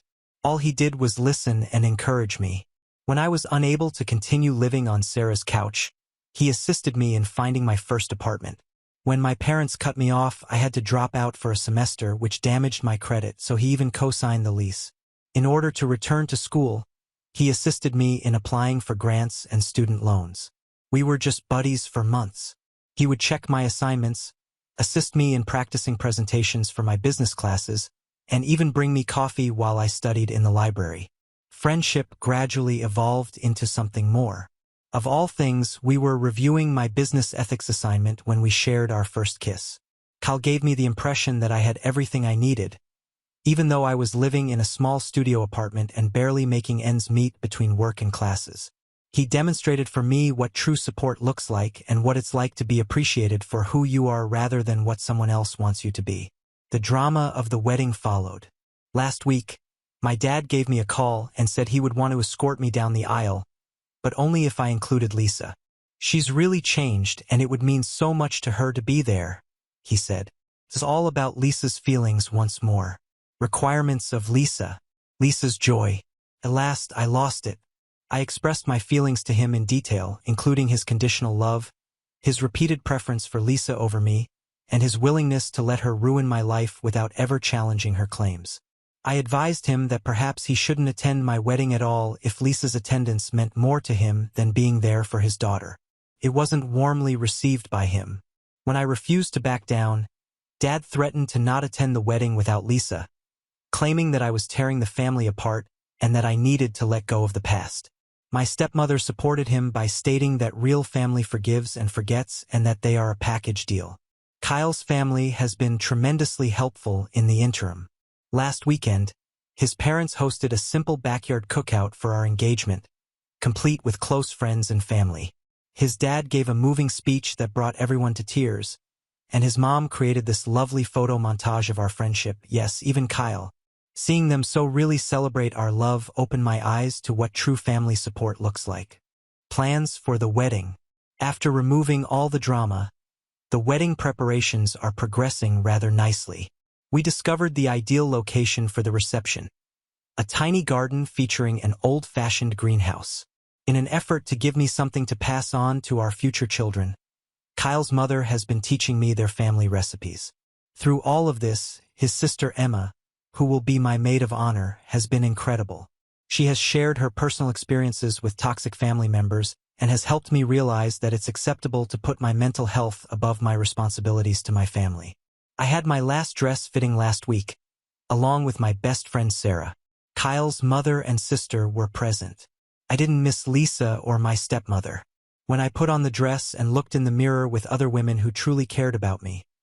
Rather, I was appreciative of the family I had chosen and the one that had chosen me in return. Because he has demonstrated to me what unconditional parental love looks like, Kyle's father will accompany me down the aisle, not because he is taking my father's place. The list of guests is short but significant. All of the attendees have supported me at my darkest moments. Relocating to Seattle. After the wedding, we're relocating to Seattle for Kyle's new work. The relocation is being assisted by his firm, and we have already located an apartment. It's a new beginning in every sense of the word. A new town, a new city, and new employment prospects.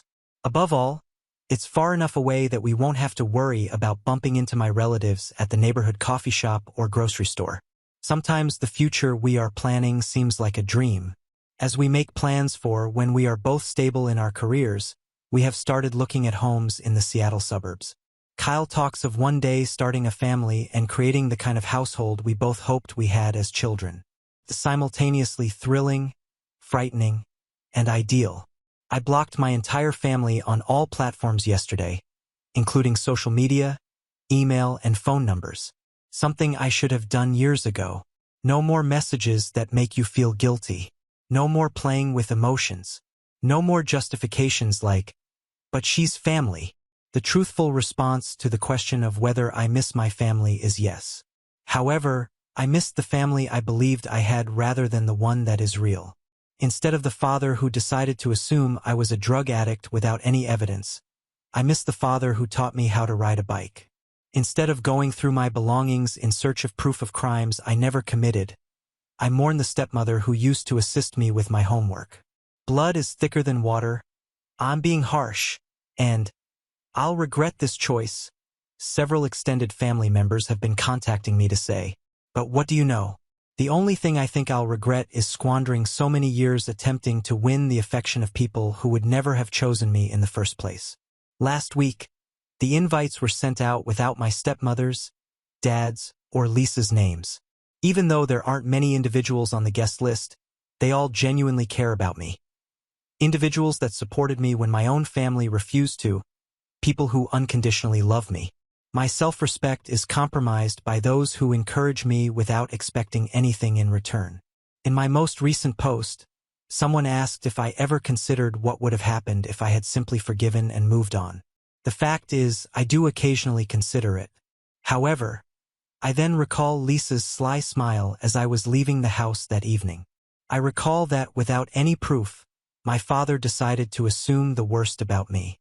I recall my stepmother treating me like a criminal, rummaging through my belongings, and phoning my place of employment. Now that I know that it was all due to Lisa's jealousy, that she deliberately attempted to ruin my life because she felt I was receiving too much attention, it only serves to affirm that I was correct to cut them off. Kyle asserts that I underestimate my own strength.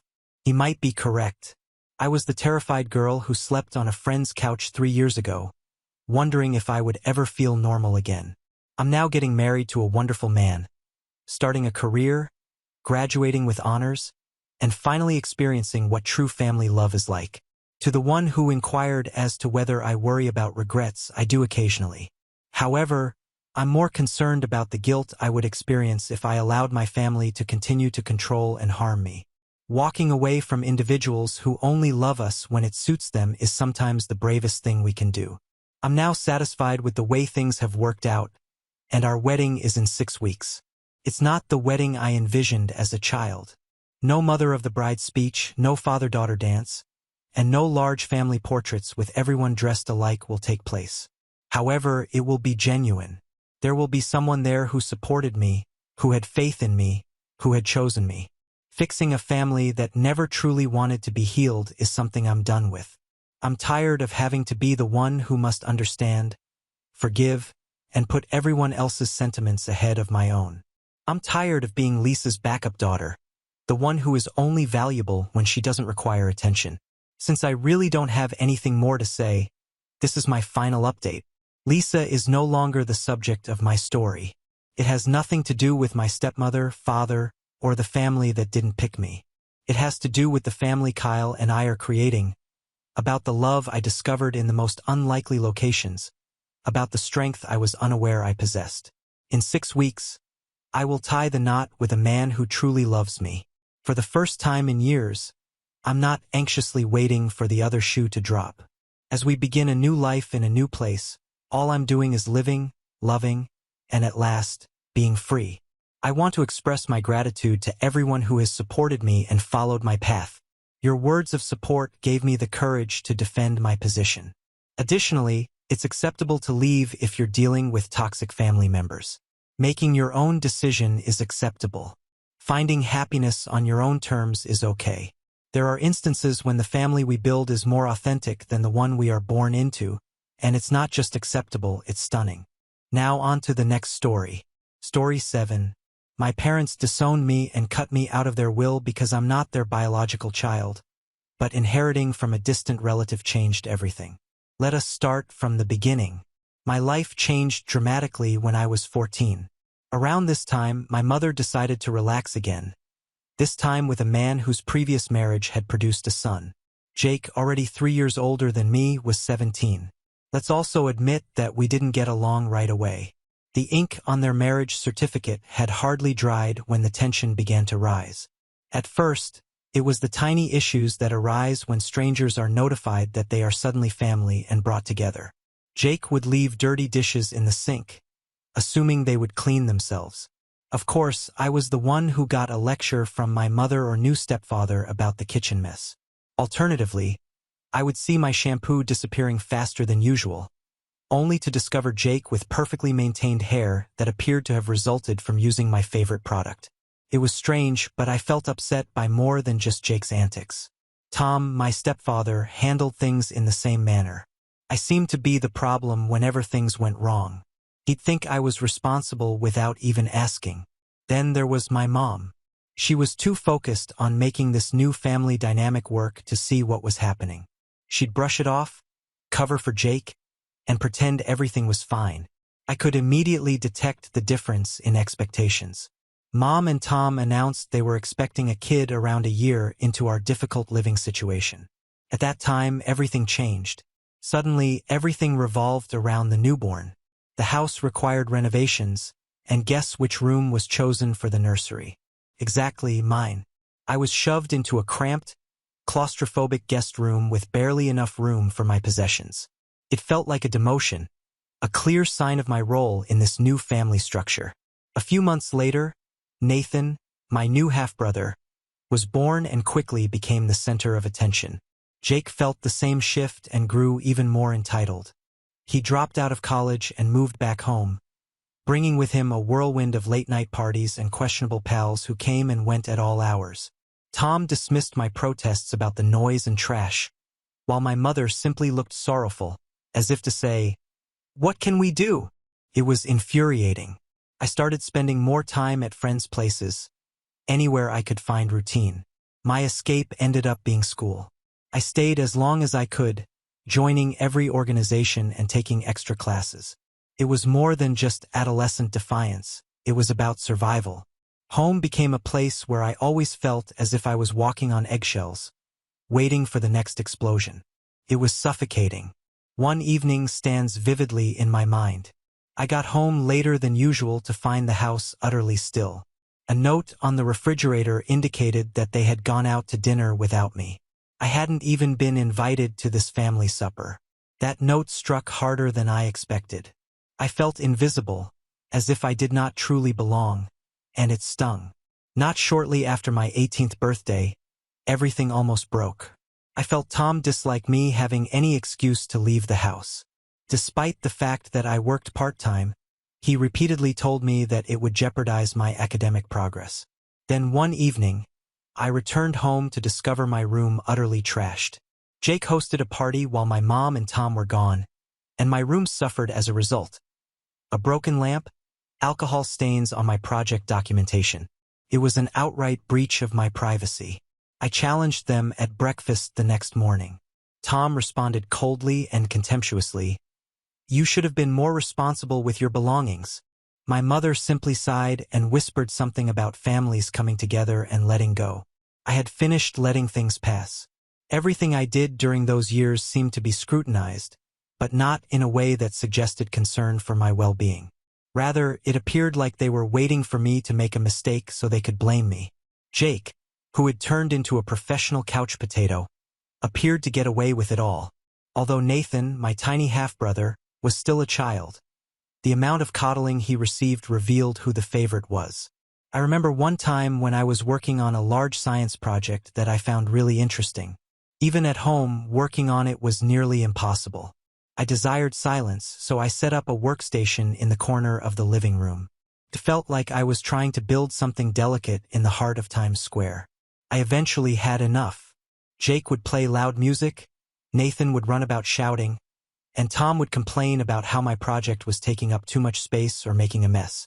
After packing, I went to see a buddy whose parents allowed me to work in their tranquil dining room. For the first time in what felt like forever, I was able to concentrate. That was when I realized how odd my home life had become. My friend said, "You're always welcome here." The invitation was easy, yet it meant everything to me.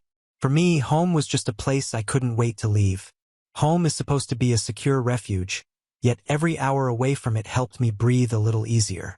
I started working extra shifts at my job. Of course, Tom didn't like it. He frequently mentioned my job as a distraction from school, but I knew why he disliked it. I wasn't around as much for him to critique. As I accumulated more money, the thought of moving out began to form in my head. But I realized it would not be easy. My mother and Tom were unable of dealing with the situation. The more I thought about it, the more it seemed like the only option to regain control of my life. I was a ball of worry the day I decided to inform them I was leaving. I discovered a basic yet fairly priced apartment near my campus. From my part-time employment, I had saved enough to cover the first 3 months' rent. It wasn't a lot, but it was mine. The prospect of having my own life and space kept me focused. One evening after dinner, I seated Tom and Mom at the kitchen table. With my heart pumping, I attempted to keep my voice calm. I looked them in the eyes and said, "I'm moving out." The room became silent, and I could feel the tension mounting. You could have heard a pin drop. Tom was the first to reply. He smiled, shook his head, and said, as if I had told him the most stupid thing imaginable, "You think you're ready to live on your own just because of your age?" His voice was filled with amazement and a trace of mockery. At first, my mother said nothing. She simply sat there, staring down at the table, her expression unreadable. "I am ready," I said, attempting to sound more confident than I felt. The disagreement began when I stated that I needed my own room and had enough savings to cover it. Tom went on a rampage, accusing me. I was selfish, unappreciative, and tried to avoid my responsibilities at home. "He looks up to you, you know," he continued, attempting to guilt me into leaving Nathan behind, as if that were enough to keep me in a hazardous atmosphere. My mother's response was calmer, but no less devastating. She did not dispute with me like Tom did, nor did she attempt to stop me. She only continued to complain, saying things like, "Families stick together," and "You'll regret it if you leave." But I knew better. This was not about family. It was about control. I stayed put, not because I just desired my own space, but because I needed it for my emotional and psychological well-being. I felt like an outsider in my supposed home. I was tired of being held accountable for things beyond my control and of attempting to fit into a family that had made it apparent that I was not actually a member of it. I spent the following few days preparing. Every item I packed into a box felt like a step closer to independence. Even though it wasn't easy, my mother entered my room on the morning I was supposed to leave. I readied myself for another battle, but it never happened. Instead, she helped me pack discreetly. Our conversation was brief. She asked whether I needed extra boxes or offered to donate old utensils. We both appeared to be avoiding the actual concerns, making light talk to avoid admitting that this was the end of something. Later that day, when I locked the door to my new flat, I experienced an uncommon range of feelings, including relief, grief, excitement, and worry. I was now living completely on my own. It felt simultaneously liberated and terrible. The first few nights were the most challenging. The flat seemed overwhelmingly empty and quiet. I found myself longing even the disagreeable sounds of home, like Jake's loud music, Nathan running around, and Tom's incessant nagging. However, as the days passed into weeks, I grew to cherish the silence. For the first time in years, I could actually breathe. I no longer had to tiptoe around the house, worrying about Tom's mood swings or whether Jake had hosted another party. I could come and go as I liked, eat when I wanted, and sleep uninterrupted. It seemed like I was finally discovering who I was beyond the insanity of my family. A new type of freedom. Life rapidly found its groove. I balanced work, education, and maintaining my modest apartment. It was not flashy, but it was mine. My connection with my mother and Tom improved slightly after I moved out of their house. I kept my distance but saw them sometimes, which made things easier. Then, unexpectedly, I received a call from my mother. Her speech was muted and more light than normal. "Tom's been thinking about his will," she added simply, as if discussing the weather. "He wants to make sure everything is in order." I reacted hesitantly, not sure where this was going. After a pause, she said, "He has decided to include Jake and Nathan, but not you. Because they are his biological children, he believes it is more rational." There it was. It stung. Although I hadn't expected much from Tom, seeing it stated so bluntly hurt me harder than I anticipated. It wasn't about the money, but about the message, the reminder that despite all these years, I was still not regarded as a member of the family. I forced myself to answer neutrally, "I understand, Mom." Maybe sensing the hurt, she hastily attempted to ease the impact. "You understand, this is just legal things. It doesn't impact our feelings for you, right?" Even if I didn't believe her, I allowed the conversation to divert to other issues, but the harm was already done. That night, I laid in bed staring at the ceiling, with that familiar sense of not belonging gnawing at me. Part of me wanted to confront Tom, demand an explanation, or simply tell him how deeply it hurt. However, another part of me questioned the point. For years, that family had not felt like a part of me, so why should it matter now? I ultimately decided to back off. I reduced my visits, stayed busy with school and work, and spent more time cultivating relationships with people who actually appreciated me. Friends, instructors, and coworkers who loved me for who I was, not for what I could contribute or because we had once shared a home. These were the individuals that mattered. The anguish from Tom's will and years of feeling like an outsider began to recede. It wasn't an overnight metamorphosis, but the hatred subsided, though it would occasionally boil up, especially at family events when I saw Jake and Nathan relishing in the spotlight. I began to realize that some things were beyond my control. I started establishing my own family and sense of belonging. A few months later, Tom recovered from his health scare, and their lives resumed to normal. Then came the actual test. I was invited to a family dinner to celebrate Tom's recovery. I went out of responsibility rather than choice. The evening was just as awkward as I expected. Tom talked about his recuperation. Everyone gushed about Nathan's newest academic accomplishments, and Jake boasted about a new job he had suddenly landed. I sat there relatively silent, and it was painfully obvious that I was the odd one out. However, this time it stung less. I had come to terms with my status in the family. I was the outsider, yet there were individuals in my life that cared for me for myself, not because of family obligation or shared DNA. I made an excuse about an early start and went after dinner. As I drove home, I felt a weight lifted from my shoulders. I'm good, I told myself, really good. I dealt with the emotional impact, faced the truth of my situation, and emerged stronger and more confident in myself than ever before. For the first time in years, I felt peaceful. But life had another surprise in store. Just when I thought I had finally achieved some calm and routine, everything turned upside down again. One afternoon, I got a call from a lawyer I'd never heard of. His tone was courteous and professional, but his voice had an almost apologetic aspect. "Am I speaking with Jessica Evans?" he inquired. "Yes, that's me," I explained, bewildered. "I'm calling about Margaret Evans, your great-aunt's estate," he explained, his tone slow and measured. "She passed away recently and named you as the sole beneficiary." For a little period, I fell silent. I couldn't recall Aunt Margaret. She was one of those distant relatives you'd hear of about but never actually knew. She didn't have any children, and I faintly remembered my father mentioning her once or twice as someone who had helped raise him. I hadn't seen her in years, possibly since I was a tiny child, and now I'm being informed she's left everything to me? "I'm sorry for your loss," the lawyer said, breaking the stillness. She was a remarkable woman. Still absorbing his remarks, I blurted out a thank you. Then, half expecting it to be something simple, perhaps an old house or a few family heirlooms, I inquired, "Exactly what did she leave behind?" "Your great-aunt was quite well off," he said. "Over the years, she made some excellent investments. The estate contains various properties, a significant stock portfolio, and a trust fund worth approximately $3 million. My heart halted for a moment. I sat there, gripping my phone, thinking, why me?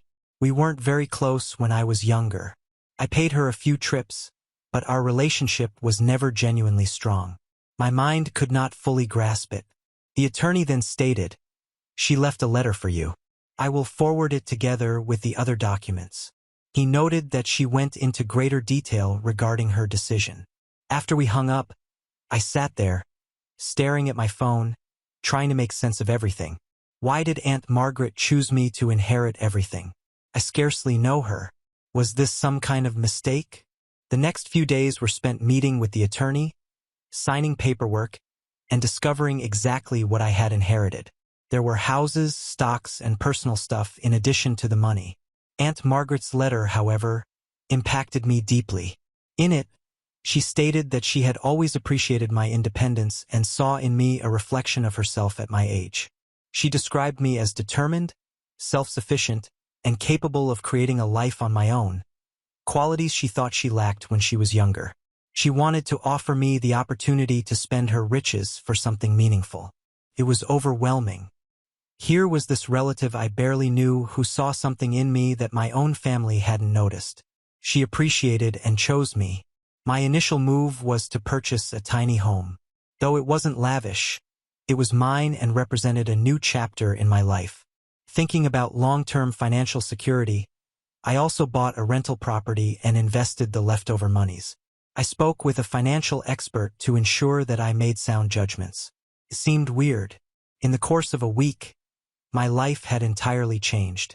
I no longer had to scrape by or wonder how I would make ends meet. For the first time, I felt truly secure and free.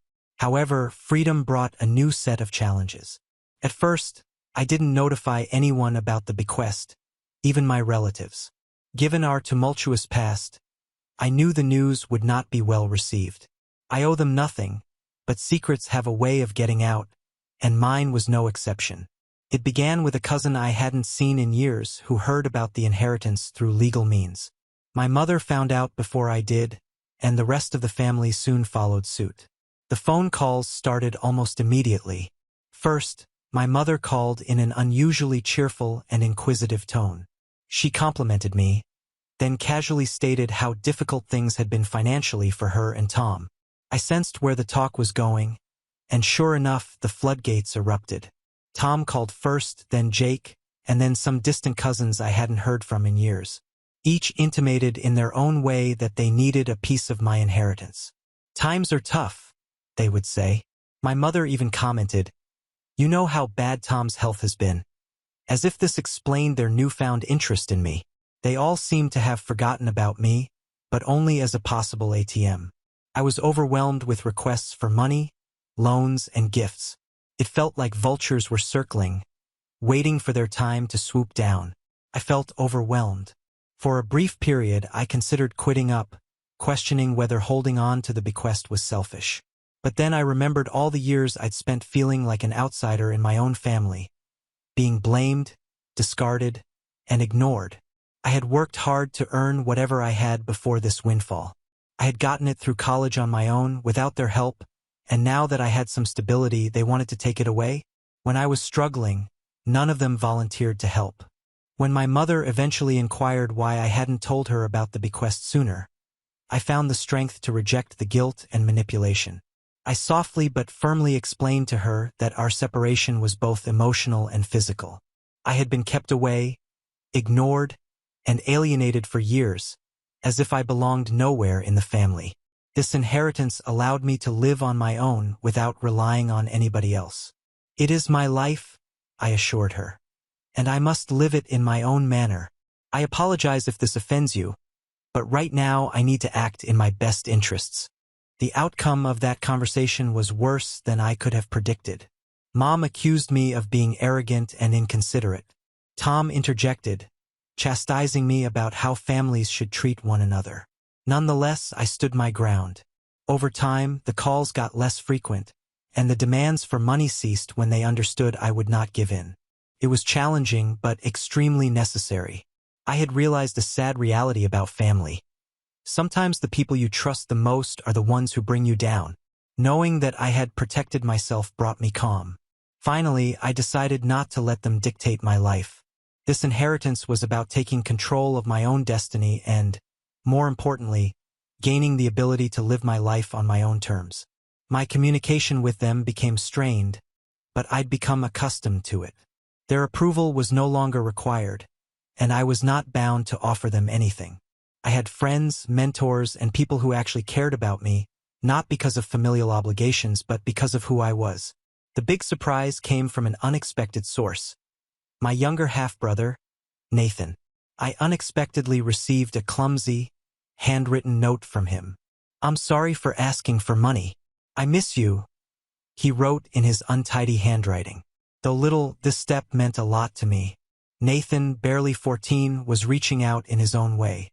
After that, we started texting little conversations about his school and interests. Nothing too serious, but it was something. It was the start of a modest bridge between us. Even though I wasn't optimistic about reconciling with the rest of the family, I was creating a life for myself, free of need on anyone else. For the first time in years, I felt completely free. However, the impression of tranquility was fleeting. Just as I thought things had settled down, my mother contacted me again a few weeks after Nathan's letter. This time, she wished to talk things over.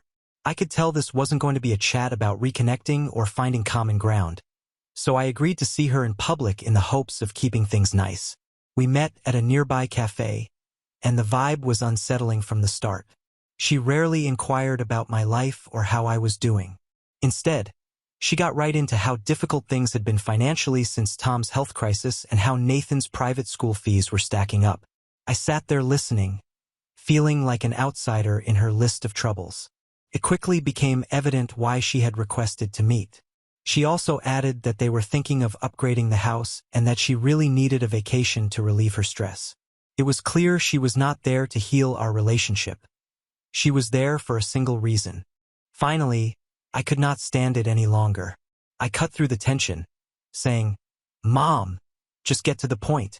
She looked me in the eye and said without hesitation, "I expect you to write me a check for $1 million. I nearly choked on my coffee. "Excuse me?" I asked incredulously. She did not waver. "It is only fair. Technically, since it came from your father's side of the family, all of that money should have been mine." I was shocked. Her entitlement and audacity were astonishing. She sat there casually demanding $1 million as if it was her birthright. "I'm not giving you $1 million," I said bluntly, trying to keep my voice steady. Her tone moved from entitled to plain angry, and her expression became severe. "You have always been unappreciative of everything we've done for you," she told us. Her remarks painted me as a criminal for not turning her the money she claimed she was owed. Without turning back, I paid the money and left the cafe. It still surprises me that my own mother attempted to guilt me into giving her money to which she had no right. What followed was even worse. A few days later, my mother started circulating rumors. She informed everybody who would listen that I had stolen the inheritance, saying it was rightfully hers, and accused me of hoarding it out of greed. Suddenly, relatives I hadn't heard from in years began calling, either to support her or to pressure me into sharing the money. The hypocrisy was staggering, especially given that Tom had omitted me from his own will because I wasn't family. Even Tom got involved, writing me a long, guilt-written text about how I needed to consider the family and make more inclusive decisions. I reacted in a single sentence. "You didn't include me in your will because I'm not family. Remember that?" That shut him off for a while. But the drama did not end there. Things got heated when I received an official-looking letter in the mail. To my amazement, my mother was suing me. Yes, you read that correctly. She was suing me for a share of the inheritance, claiming that as my father's widow, she was entitled to a large amount of the money. I was stunned. Was my own mother dragging me to court? I could not believe it. At first, I was afraid, expecting a protracted and costly court battle. I called my attorney, who laughed after reading the letter. "This is a joke," he remarked, flinging the letter away. "The will is airtight." He next investigated the so-called attorney who had sent the letter. The phone number was disconnected, and the address on the letterhead was for a decrepit building under construction. It became evident that my mother and Tom had engaged a dodgy, most certainly fraudulent lawyer in a last-ditch attempt to terrify me into paying them money. While I was happy that the lawsuit was unfounded, I was also terribly disappointed. Their willingness to go to such lengths for my inheritance was surprising. They had tried guilt-tripping and manipulating me, and now they were making direct legal threats. I was done attempting to salvage any sort of relationship with them. I understood I needed some distance. After the legal jitters passed, the emotional toll hit me hard. I was exhausted, sleep-deprived, and the constant drama was affecting my mental health. That was when I realized I needed a vacation from everything. We decided to take a road trip after talking with some of our friends. Nothing extravagant, just a trip to a couple spots we'd always wanted to go but never got around to. It was just what I needed. Time to clear my mind, escape the chaos, and most importantly, consider what I wanted for my future. As we began the road, I couldn't help but reflect on how much had changed in such a little period. A year ago, I was barely making it in a house that never felt like home. I now had financial security, my own home, and the freedom to make my own judgments without interference from others. It felt liberating, yet also bittersweet. Growing up, I looked to my mother and stepfather for guidance and encouragement. To me, family meant having someone who would always have your back, no matter what. But through it all, I learned a terrible lesson. Just because someone is family by blood does not guarantee they are there for you in the ways that matter. Throughout the trip, I reflected a lot and realized that I didn't need their money, validation, or acceptance. I had everything I needed, and the relationships I actually valued were those I had formed with people who loved me for who I was, not what I could offer them. In little ways, my friends, colleagues, and even Nathan expressed more genuine care for me than my mother or Tom ever did. Following the trip, I decided to write letters to each family member who had attempted to influence me. I did it for me and not for others. It was my way of achieving closure, expressing what I couldn't say in the heat of the moment. In those letters, I detailed how their actions had harmed me and how, despite my desire to be a member of the family, I was constantly pushed aside. I wished them well and hoped they would move on, just as I had. The only reaction I received came from Nathan. His letter was modest but sincere. "I appreciate you delivering the letter. I miss you.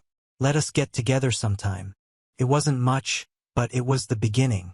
Nathan and I might one day develop something real, free of obligation or manipulation. As for the rest of the family, I had finally accepted that we were better off at a distance. The inheritance had served as a wake-up call, not just a financial boon, but also a revelation about my true family. It wasn't the folks who raised me. It was those who supported me when I had nothing to offer but myself. Looking back, I don't have any regrets. I stayed firm, safeguarded my future, and found peace by letting go of the poisonous connections that had been holding me back. Life has a peculiar way of teaching us what is actually essential, and I'm glad for that, no matter how harsh the lessons were. Sitting in my own home, surrounded by people who feel more like family than my actual relatives ever did, I know I'm precisely where I should be. Now on to the next story. Story 8. My future stepdaughter destroyed my wedding dress a week before the wedding. I am torn between giving her another chance and calling off the entire event. My name is Emma, and in exactly 1 week, I was supposed to step into a new chapter of my life, dressed in a gown that carried generations of love and dreams, just as my late grandmother had envisioned. The wedding had been everything Alan and I talked about for over a year, ever since he proposed on a chilly but heartwarming evening at our favorite little lakeside spot, where we first realized we were in love. But tonight, as I sit amidst the ruins of my once pristine wedding dress, those dreams feel as shredded as the delicate fabric lying in tatters around me. Alan and I met at a time when the promise of new beginnings seemed like nothing more than a distant whisper on the horizon. I was emerging from the fog of a tumultuous relationship, and Alan, similarly, was piecing his life back together after his divorce from Carrie. Our worlds collided one crisp autumn evening at a mutual friend's art exhibition, where paintings of serene landscapes and turbulent seas mirrored our own internal landscapes. From our first conversation, it was clear that Alan was a man of depth and integrity. He shared his journey with candid vulnerability. His marriage to Carrie, their early years filled with love that slowly curdled into resentment and conflict. When he spoke of Rose, his daughter, his eyes lit up. She was his pride, his joy, his grounding force. Alan explained that Carrie had always been the more ambitious partner, her desires sprawling beyond the confines of their family life, which ultimately led her down a path that did not include him. His honesty about the complexities of co-parenting with someone he could no longer trust, yet who remained an integral part of his life because of Rose, painted a picture of a man who valued honesty and responsibility above all. Our relationship developed slowly, built on a foundation of deep mutual respect and shared experiences of past hurts. Alan was clear from the start. His daughter came first. I admired this about him. It was one of the things that drew me closer, despite knowing the challenges that lay ahead. Integrating into Alan and Rose's world was not without its trials. Rose was only 6 when her parents split, and her world was irrevocably changed. By the time I met her, she was a precocious 8-year-old with a sharp intellect and a guarded heart. Her initial weariness of me was palpable.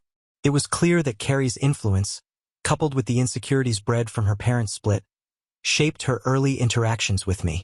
Rose would often test boundaries, her remarks sometimes tinged with the sort of skepticism and rejection that only a child caught between two homes can manifest. "You're not my mom," became a refrain I heard too often, each utterance a small slice to my heart. Understanding the depth of her turmoil, Alan and I decided to seek family therapy. It was important to us that Rose felt supported and that she understood her feelings were valid and heard. These sessions were a mix of breakthroughs and setbacks. We navigated through difficult conversations about loyalty, trust, and the changes that my presence brought into her life. Therapy provided us with the tools to communicate more effectively, and slowly the barriers Rose had built began to crumble. Outside of therapy, I made every effort to connect with Rose on her terms. We found common ground in our love for the arts. I remember taking her to her first ballet, her eyes wide with wonder as the dancers leaped across the stage. It was one of the first times she held my hand voluntarily, a small gesture that felt like a significant victory in our growing relationship. We also shared a love for the outdoors. Alan, Rose, and I would often go on hikes. During these excursions, Rose seemed to relax, the natural world providing a backdrop against which we could all let down our guards. On one particular hike, Rose slipped and scraped her knee.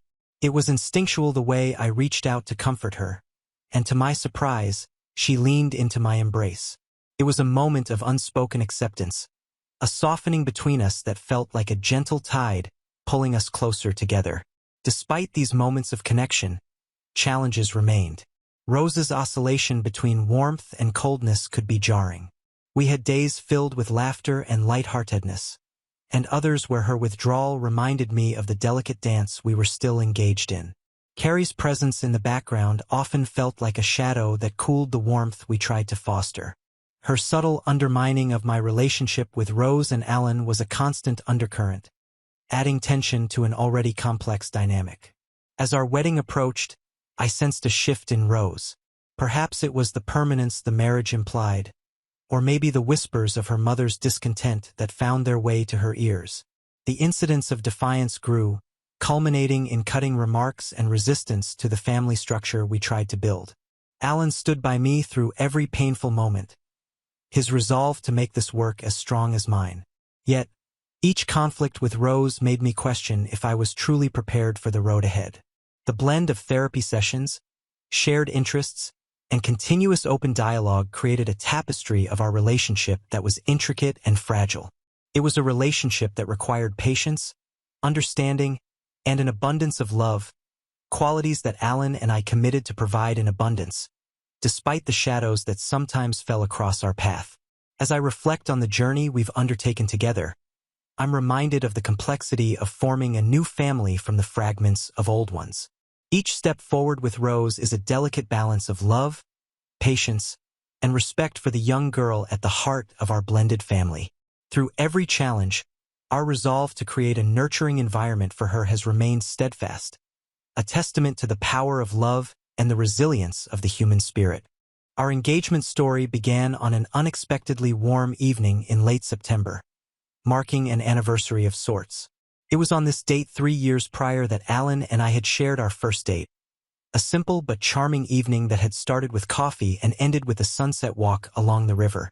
That night, he had seemed unusually quiet during dinner, a thoughtful, distant look occasionally crossing his face. I wondered if something was troubling him but decided to wait until he was ready to share. After dinner, as if retracing the steps of our initial meeting, Alan suggested a walk in the park where we'd first realized there might be something special between us. The park was beautifully quiet, with just the gentle rustle of leaves and the distant sound of the city as our backdrop. We found ourselves at a familiar bench, the one where we'd sat years ago talking until the stars came out. He took my hand, his grip both nervous and firm, and there was a moment of deep, almost palpable silence between us. "Emma," he began, his voice soft but clear in the quiet of the evening. These past 3 years have been the happiest of my life. I know I've said it before, but I truly believe it was fate that brought us together that night. You've brought so much light into my life, and not just mine, but Rose's too, even if it's hard for her to show it sometimes. I listened, my heart beginning to rise with the weight of the moment I sensed was coming. I love you, Emma. I love the life we're building, and I want to make it official, if you'll have me. From his pocket, he produced a small velvet box, opening it to reveal a ring that glinted under the street lamp's glow. It was beautiful, understated, and elegant, just like the life we had begun to carve out together. The proposal wasn't a grand gesture. There were no hidden photographers or a flash mob of dancers. It was profoundly personal, a quiet commitment made under the stars in the same spot where we'd first realized we wanted to be together. My answer was a teary, joyful yes, a word that felt too small for the enormity of my feelings, but the only one that made any sense. The decision to get married wasn't just about our love for each other. It was about forming a new family unit with Rose. Alan had been upfront about his role as a father from the very beginning, and I admired him for his dedication. We knew that blending our lives would come with its challenges, particularly with Rose still adjusting to her parents' separation and the reality of her father remarrying. But we believed that with patience, understanding, and plenty of love, we could build something lasting and beautiful. In the months that followed, we started planning our wedding. We wanted a ceremony that was reflective of who we were as a couple. Simple, intimate, and full of personal touches. We chose the vineyard outside the city because it was the site of one of our most memorable dates early in our relationship. We envisioned a small gathering with close friends and family who had supported us through our respective journeys and were there to celebrate the beginning of our new life together. As the wedding plan took shape, so did our efforts to ensure Rose felt included and important in this significant change. It was essential to Alan and me that she didn't feel like an outsider, but as a key part of this union. We involved her in decisions where appropriate, like choosing elements for the ceremony and even helping to taste test the menu, a task she particularly enjoyed. These moments, though sometimes marked by her hesitance, were stepping stones in blending our lives. The days leading up to a wedding are typically filled with a bubbling mix of nervous excitement and joyful anticipation. For me, the day I went to pick up my wedding dress was supposed to be a highlight, a sacred moment carrying both the weight of tradition and the lightness of new beginnings. My dress, inspired by my late grandmother's wedding gown she had crafted herself after being enchanted by photos of Grace Kelly, was more than just fabric and thread. It was a symbol of heritage, a piece of family history tailored to fit the new contours of my life. I remember the morning sunlight filtering through the boutique's front windows, casting patterns of light over the delicate lace and satin. The dress hung there, a dream spun into reality, altered to fit me as I had grown taller than the women in my lineage who had worn it before. As I slipped into it, feeling the soft fabric caress my skin, I could almost hear the whispers of my grandmother's joy and the rustle of her own gown on her wedding day. It was perfect, and after a few final adjustments, it was carefully zipped into a garment bag to protect it until the wedding. Alan and I had decided not to live together before our wedding, a nod to tradition that he insisted upon out of respect for his more conservative relatives. Therefore, my apartment was my sanctuary, a place where every corner was arranged just so, including the special corner of my closet where my wedding dress now awaited its day. That particular day seemed ordinary enough. Alan had custody of Rose, and after school, she was to hang out at her friend's house nearby before coming over to my place for dinner, as was our usual arrangement. It gave her a sense of routine and me the opportunity to bond with her in what I hoped was a comfortable environment for her. Alan was running late from a meeting that had overrun, and I was in the kitchen, the sounds of a simmering pot and the scent of garlic in the air, when Rose arrived. Her greeting was a casual nod, her mood unreadable, as it often was these days.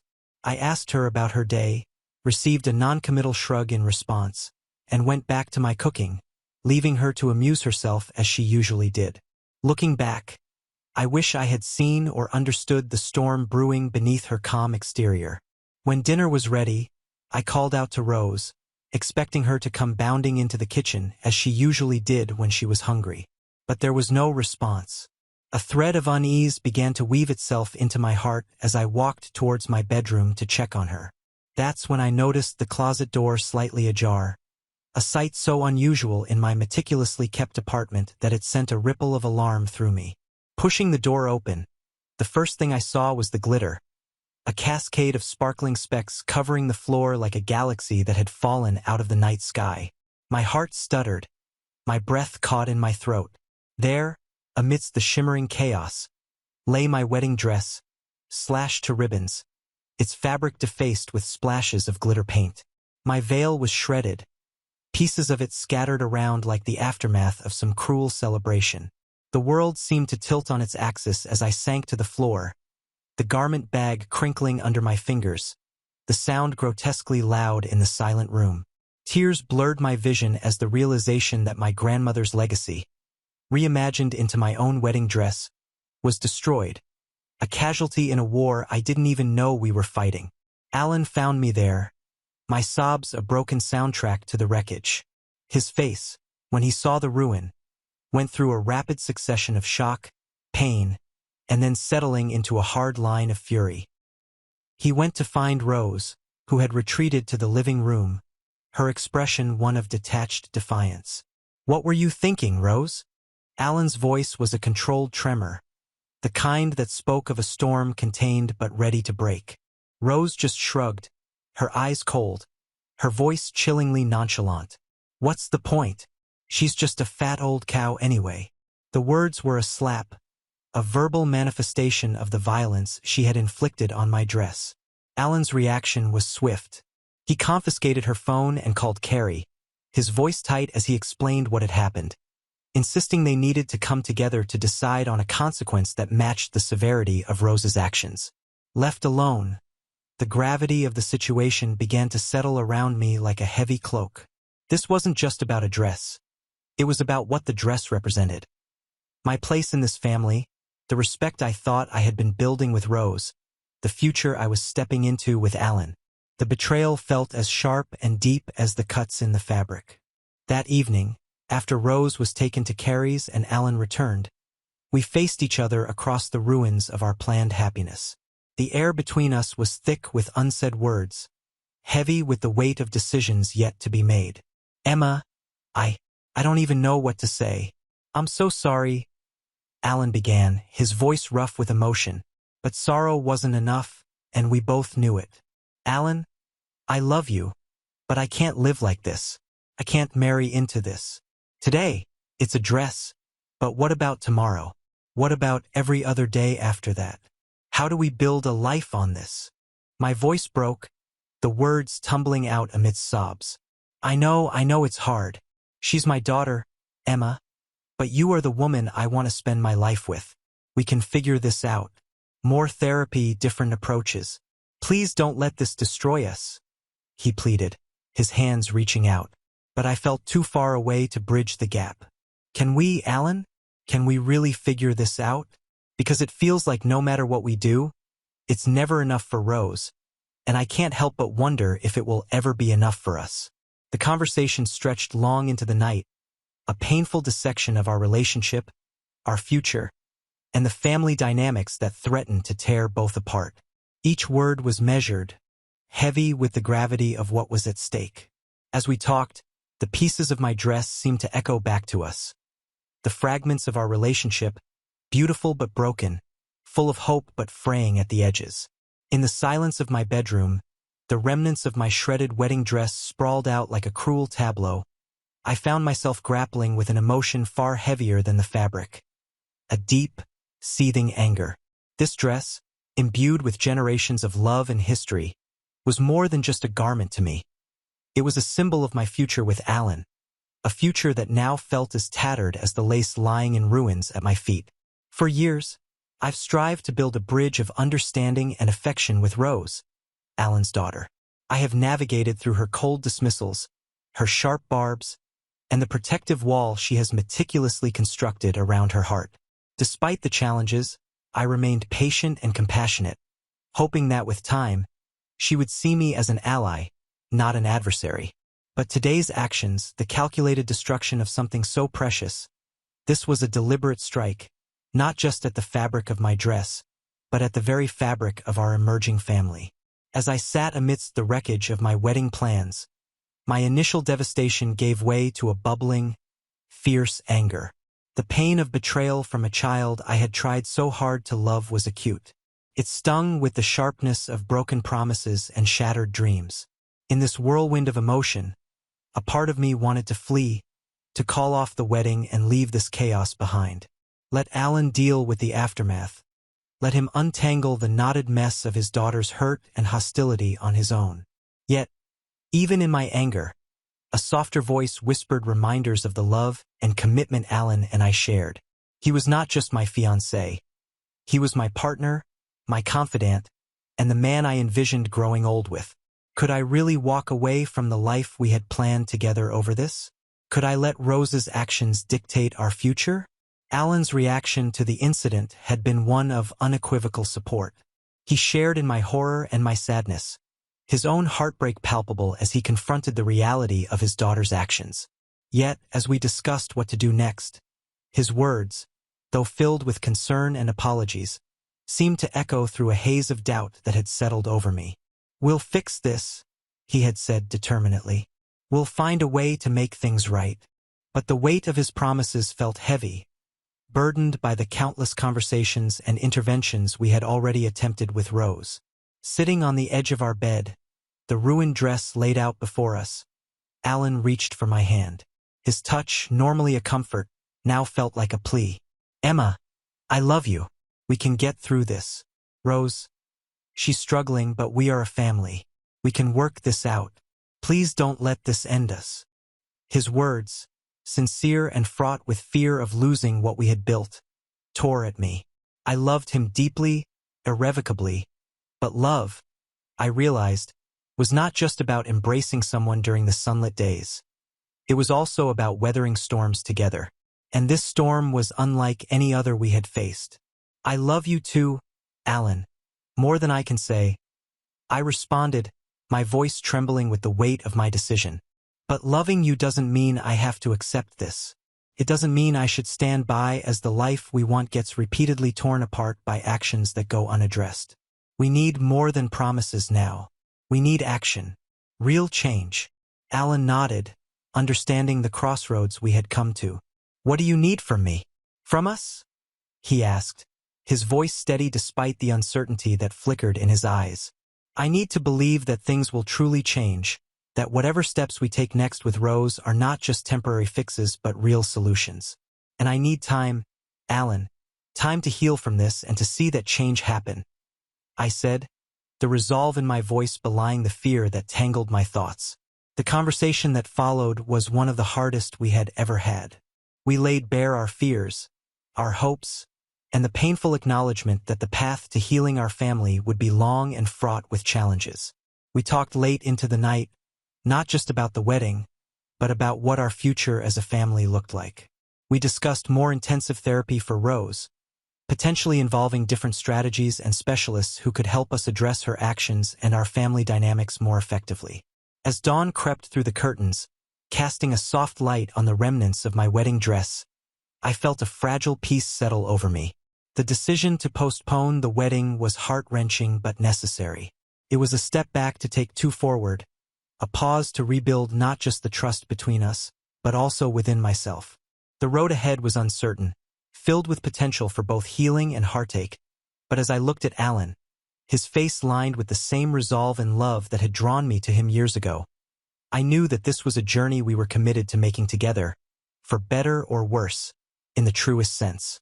Update: the painful episode with my future stepdaughter Rose destroying my wedding dress a week before the ceremony brought a stark lesson about the complexities and demands of blending families.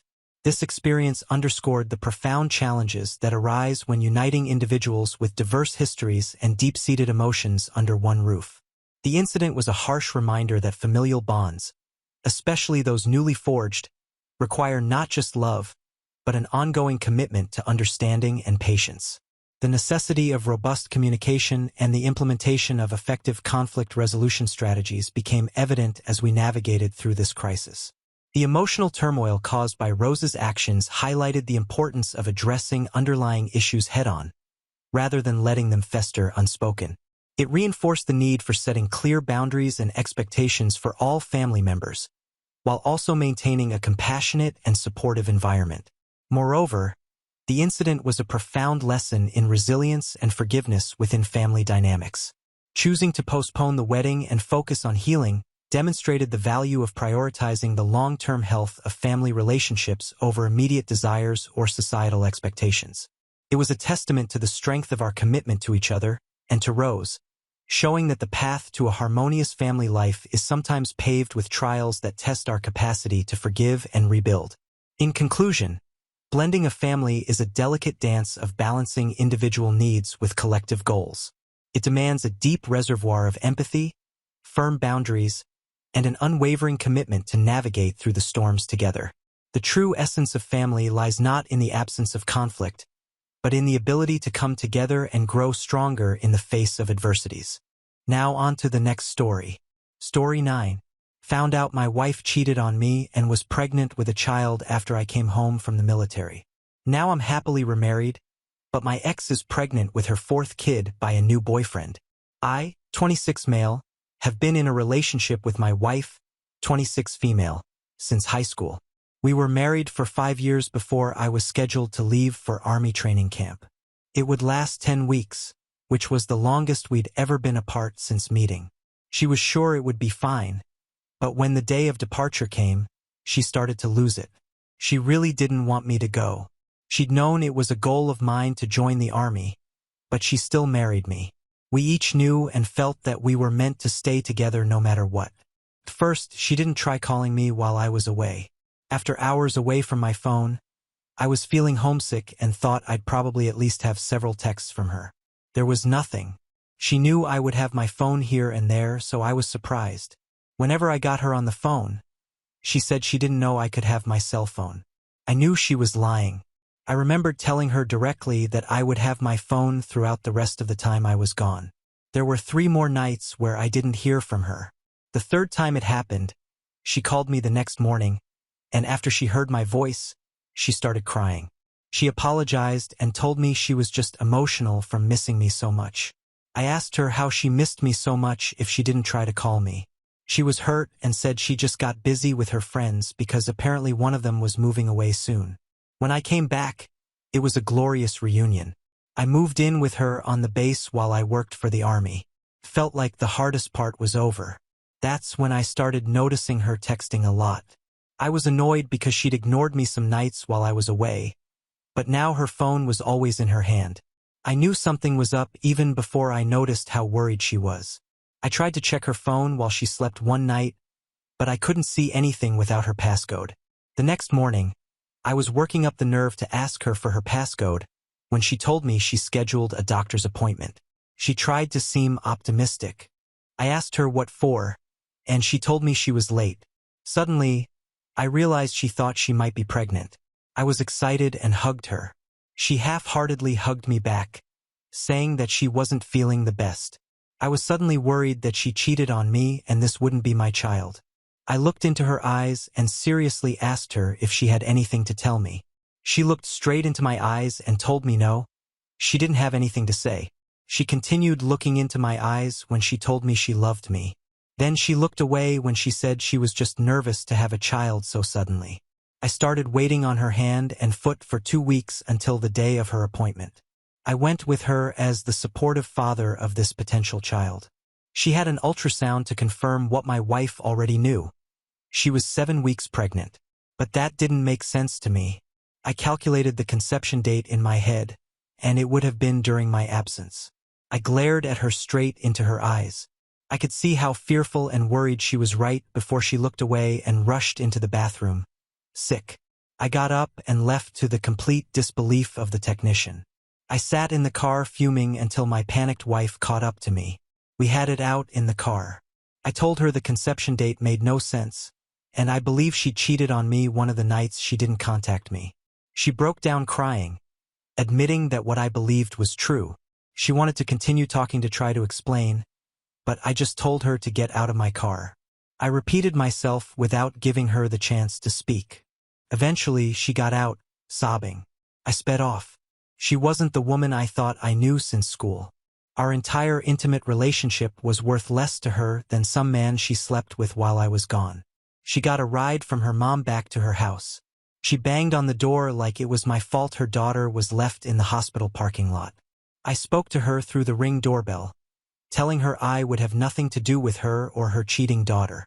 She was only offended and asked how I knew I wasn't the father of her child. I was losing my patience, but I told her the approximate conception date, which was right in the middle of my training camp dates. She looked at her daughter like she couldn't believe what she was hearing. Under her mother's gaze, my wife broke down crying on my porch. She sat down, giving up. My email just said things like she thought she was joking and couldn't believe she would do this.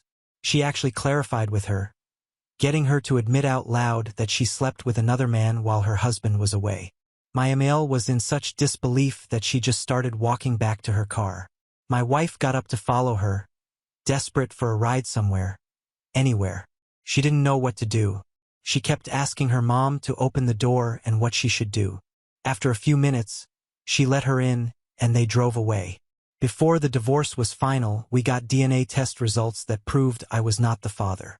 I found it pointless to ask her any more questions about why she did what she did. I wanted nothing to do with her. I only wanted to move on and live my life. I started hoping to find a noble woman, someone I could be proud to call my wife, and I found her years later after I served in the army. I'm proud to say that my wife is not vain, despite the fact that she's the most beautiful woman I have ever seen.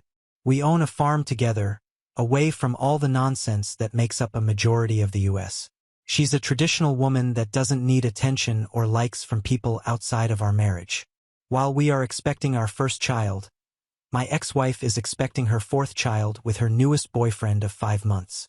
He agreed to let her and her 3 kids move in with him since he's getting older and wants a family. I don't think they'll last. Now on to the next story. Story 10. Caught my husband having sex with his ex-wife during our adopted son's birthday party. When I finally asked for divorce, it turns out this wasn't his first time cheating with her. I'm honestly a mess, and I don't know what to do. So any advice would be appreciated. I, 27F, and my husband, 37M, have been married for 3 years, dating for 6. He has an ex-wife, 37F, which he divorced a year before we met. We have a son, 7M, who was adopted after we got married and who I love as my own child because he is. I know my husband, Peter, fake name, is bisexual. I have no problem with it, and I had no problem with his ex-wife, Allison, also fake name. I did have a problem with his family, as they're a bit homophobic and are always telling Peter he should get back together with Allison. Well, 2 weeks ago, we were at his family's town because it was my son, Jack's, fake name, birthday, and we wanted to spend it with his family. My mother-in-law decided it would be a good idea to invite Allison, so she arrived in the middle of the party. I didn't want to ruin Jack's birthday, so I stayed quiet. I spent all my time with Jack, playing with him and his cousins at his request. When it was time to cut the cake, I noticed Allison and Peter weren't there, so I went inside and looked for them around the house. I found them in Peter's old bedroom taking their clothes off. I stood there in shock for a moment, but then I left and went back to celebrating Jack's birthday. Part of me wanted to scream and cry, but I also was in shock, and I refused to make Jack's birthday about me. We cut the cake and opened the presents. People were already leaving when Allison and Peter came back. Peter took me aside and started saying that I shouldn't have cut the cake without him present and it was disrespectful. I stared at him and just said, "I'm sorry. I just thought you'd be too busy getting into your ex-wife's pants." He got quiet, so I took Jack and left the house to go back to the hotel. Once I put Jack in bed and made sure he was asleep, I locked myself in the bathroom and broke down. I called a friend, and he tried his best to console me. I only calmed down in the morning when I took Jack for breakfast because I didn't want him to see me like that. I'm now watching him play in the park, and I don't want him to suffer. I don't want him to have a broken family. I don't want him to know that relationships aren't a happy ever after. Peter has been calling and texting, apologizing for everything, and I'm tempted to forgive him. I'm tempted to just get my family back. And all my friends are saying that it was just a mistake, that he was vulnerable and Allison is his ex-wife. So what am I supposed to do now? I need advice from people who don't know my husband or me personally.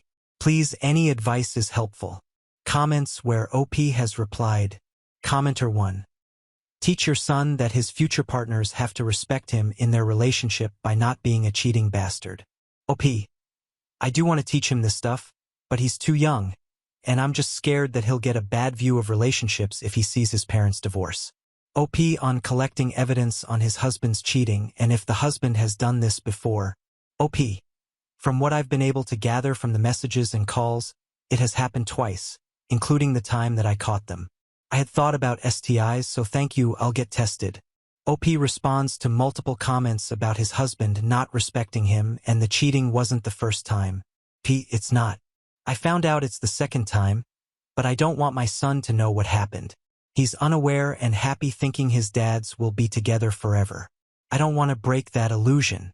Why didn't OP interrupt his husband's cheating with the ex? OP. I was really too shocked and hurt by what I saw that I just stood there without them noticing me. I then heard my son and unconsciously focused on him and only him, a coping mechanism, maybe? I don't know. I was mostly on autopilot. Update 1, September 14th, 2024. Well, first of all, I want to thank you all for your advice and I want to explain some things before the actual update, but thank you for opening my eyes about my situation. 1. Peter and Allison didn't notice me when I saw them. There was music very loud downstairs, and they weren't facing the door. 2. I didn't stop them because I was in shock. I just stood there for a moment, and I heard my son, so I unconsciously focused on him. I was pretty much on autopilot. 3. Peter didn't come to the hotel with me because I changed to a different one. He did try to follow me, but I took a taxi and left. As far as I know, he's staying with his parents and Allison left. 4. We met when I was 20 and he was 30. We started as friends and we ended up dating. Yes, we're both men, and no, I didn't feel manipulated or groomed by him. Those were the most asked things and I did answer some comments, not all. Now on to the update. I did as some of you said and took some tests to discard any STIs or STDs. The results are coming back in a few days, and I will take another one in 3 weeks to be sure. My son is having a sleepover with a friend, and I decided to speak with my husband. He came by our house. After a few minutes I texted him.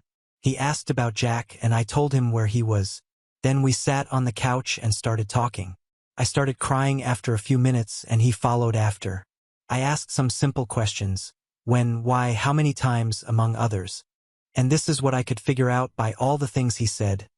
It happened for the first time when he visited his parents alone 2 years ago. They invited her. They both got drunk. He was feeling lonely as I had been more attention to Jack since we adopted him. And they slept together. Nothing happened again until our son's birthday party. He said his mother pressured him a bit, and he caved in.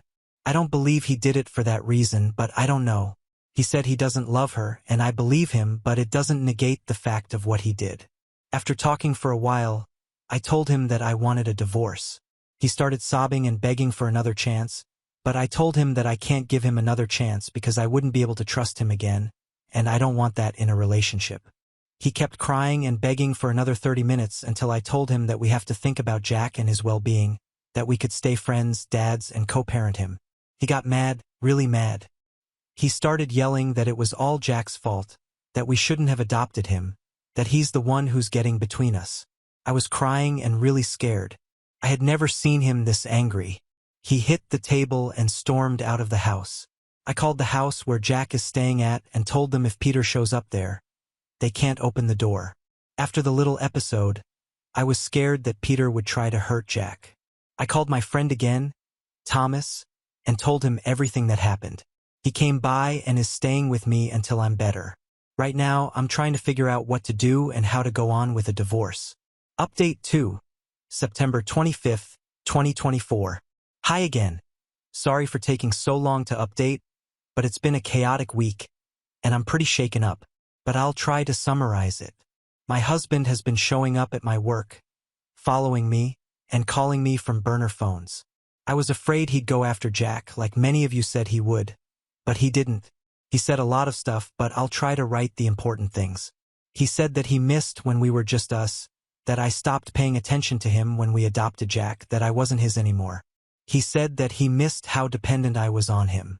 I was very insecure when we met, but I started working on my issues when we adopted Jack because I didn't want to be a bad example for him. When we got married, I used to get sick all the time. I was weak and tired, so he would take care of me 24/7. The doctors couldn't tell what was wrong with me, and I didn't get better until a bit after we adopted Jack. I guess that dependence is what he missed. Yesterday, he followed me to work and started screaming that I was his and that we made vows to stay together. We had to call security, and he waited for me next to my car. I panicked and took a taxi home. He keeps messaging me and showing up to our house. I took a few weeks off work to be with Jack, although he's taking this better than me. I made an appointment with a therapist for him, and when the divorce is finalized, I'll go to one myself. I've been debating what to do, so I'll update when something happens. We have reached the end. If you enjoyed this video, please be sure to like and subscribe to the channel for more videos like this, and give us your thoughts about the stories in the comment section. Thank you and see you in the next video.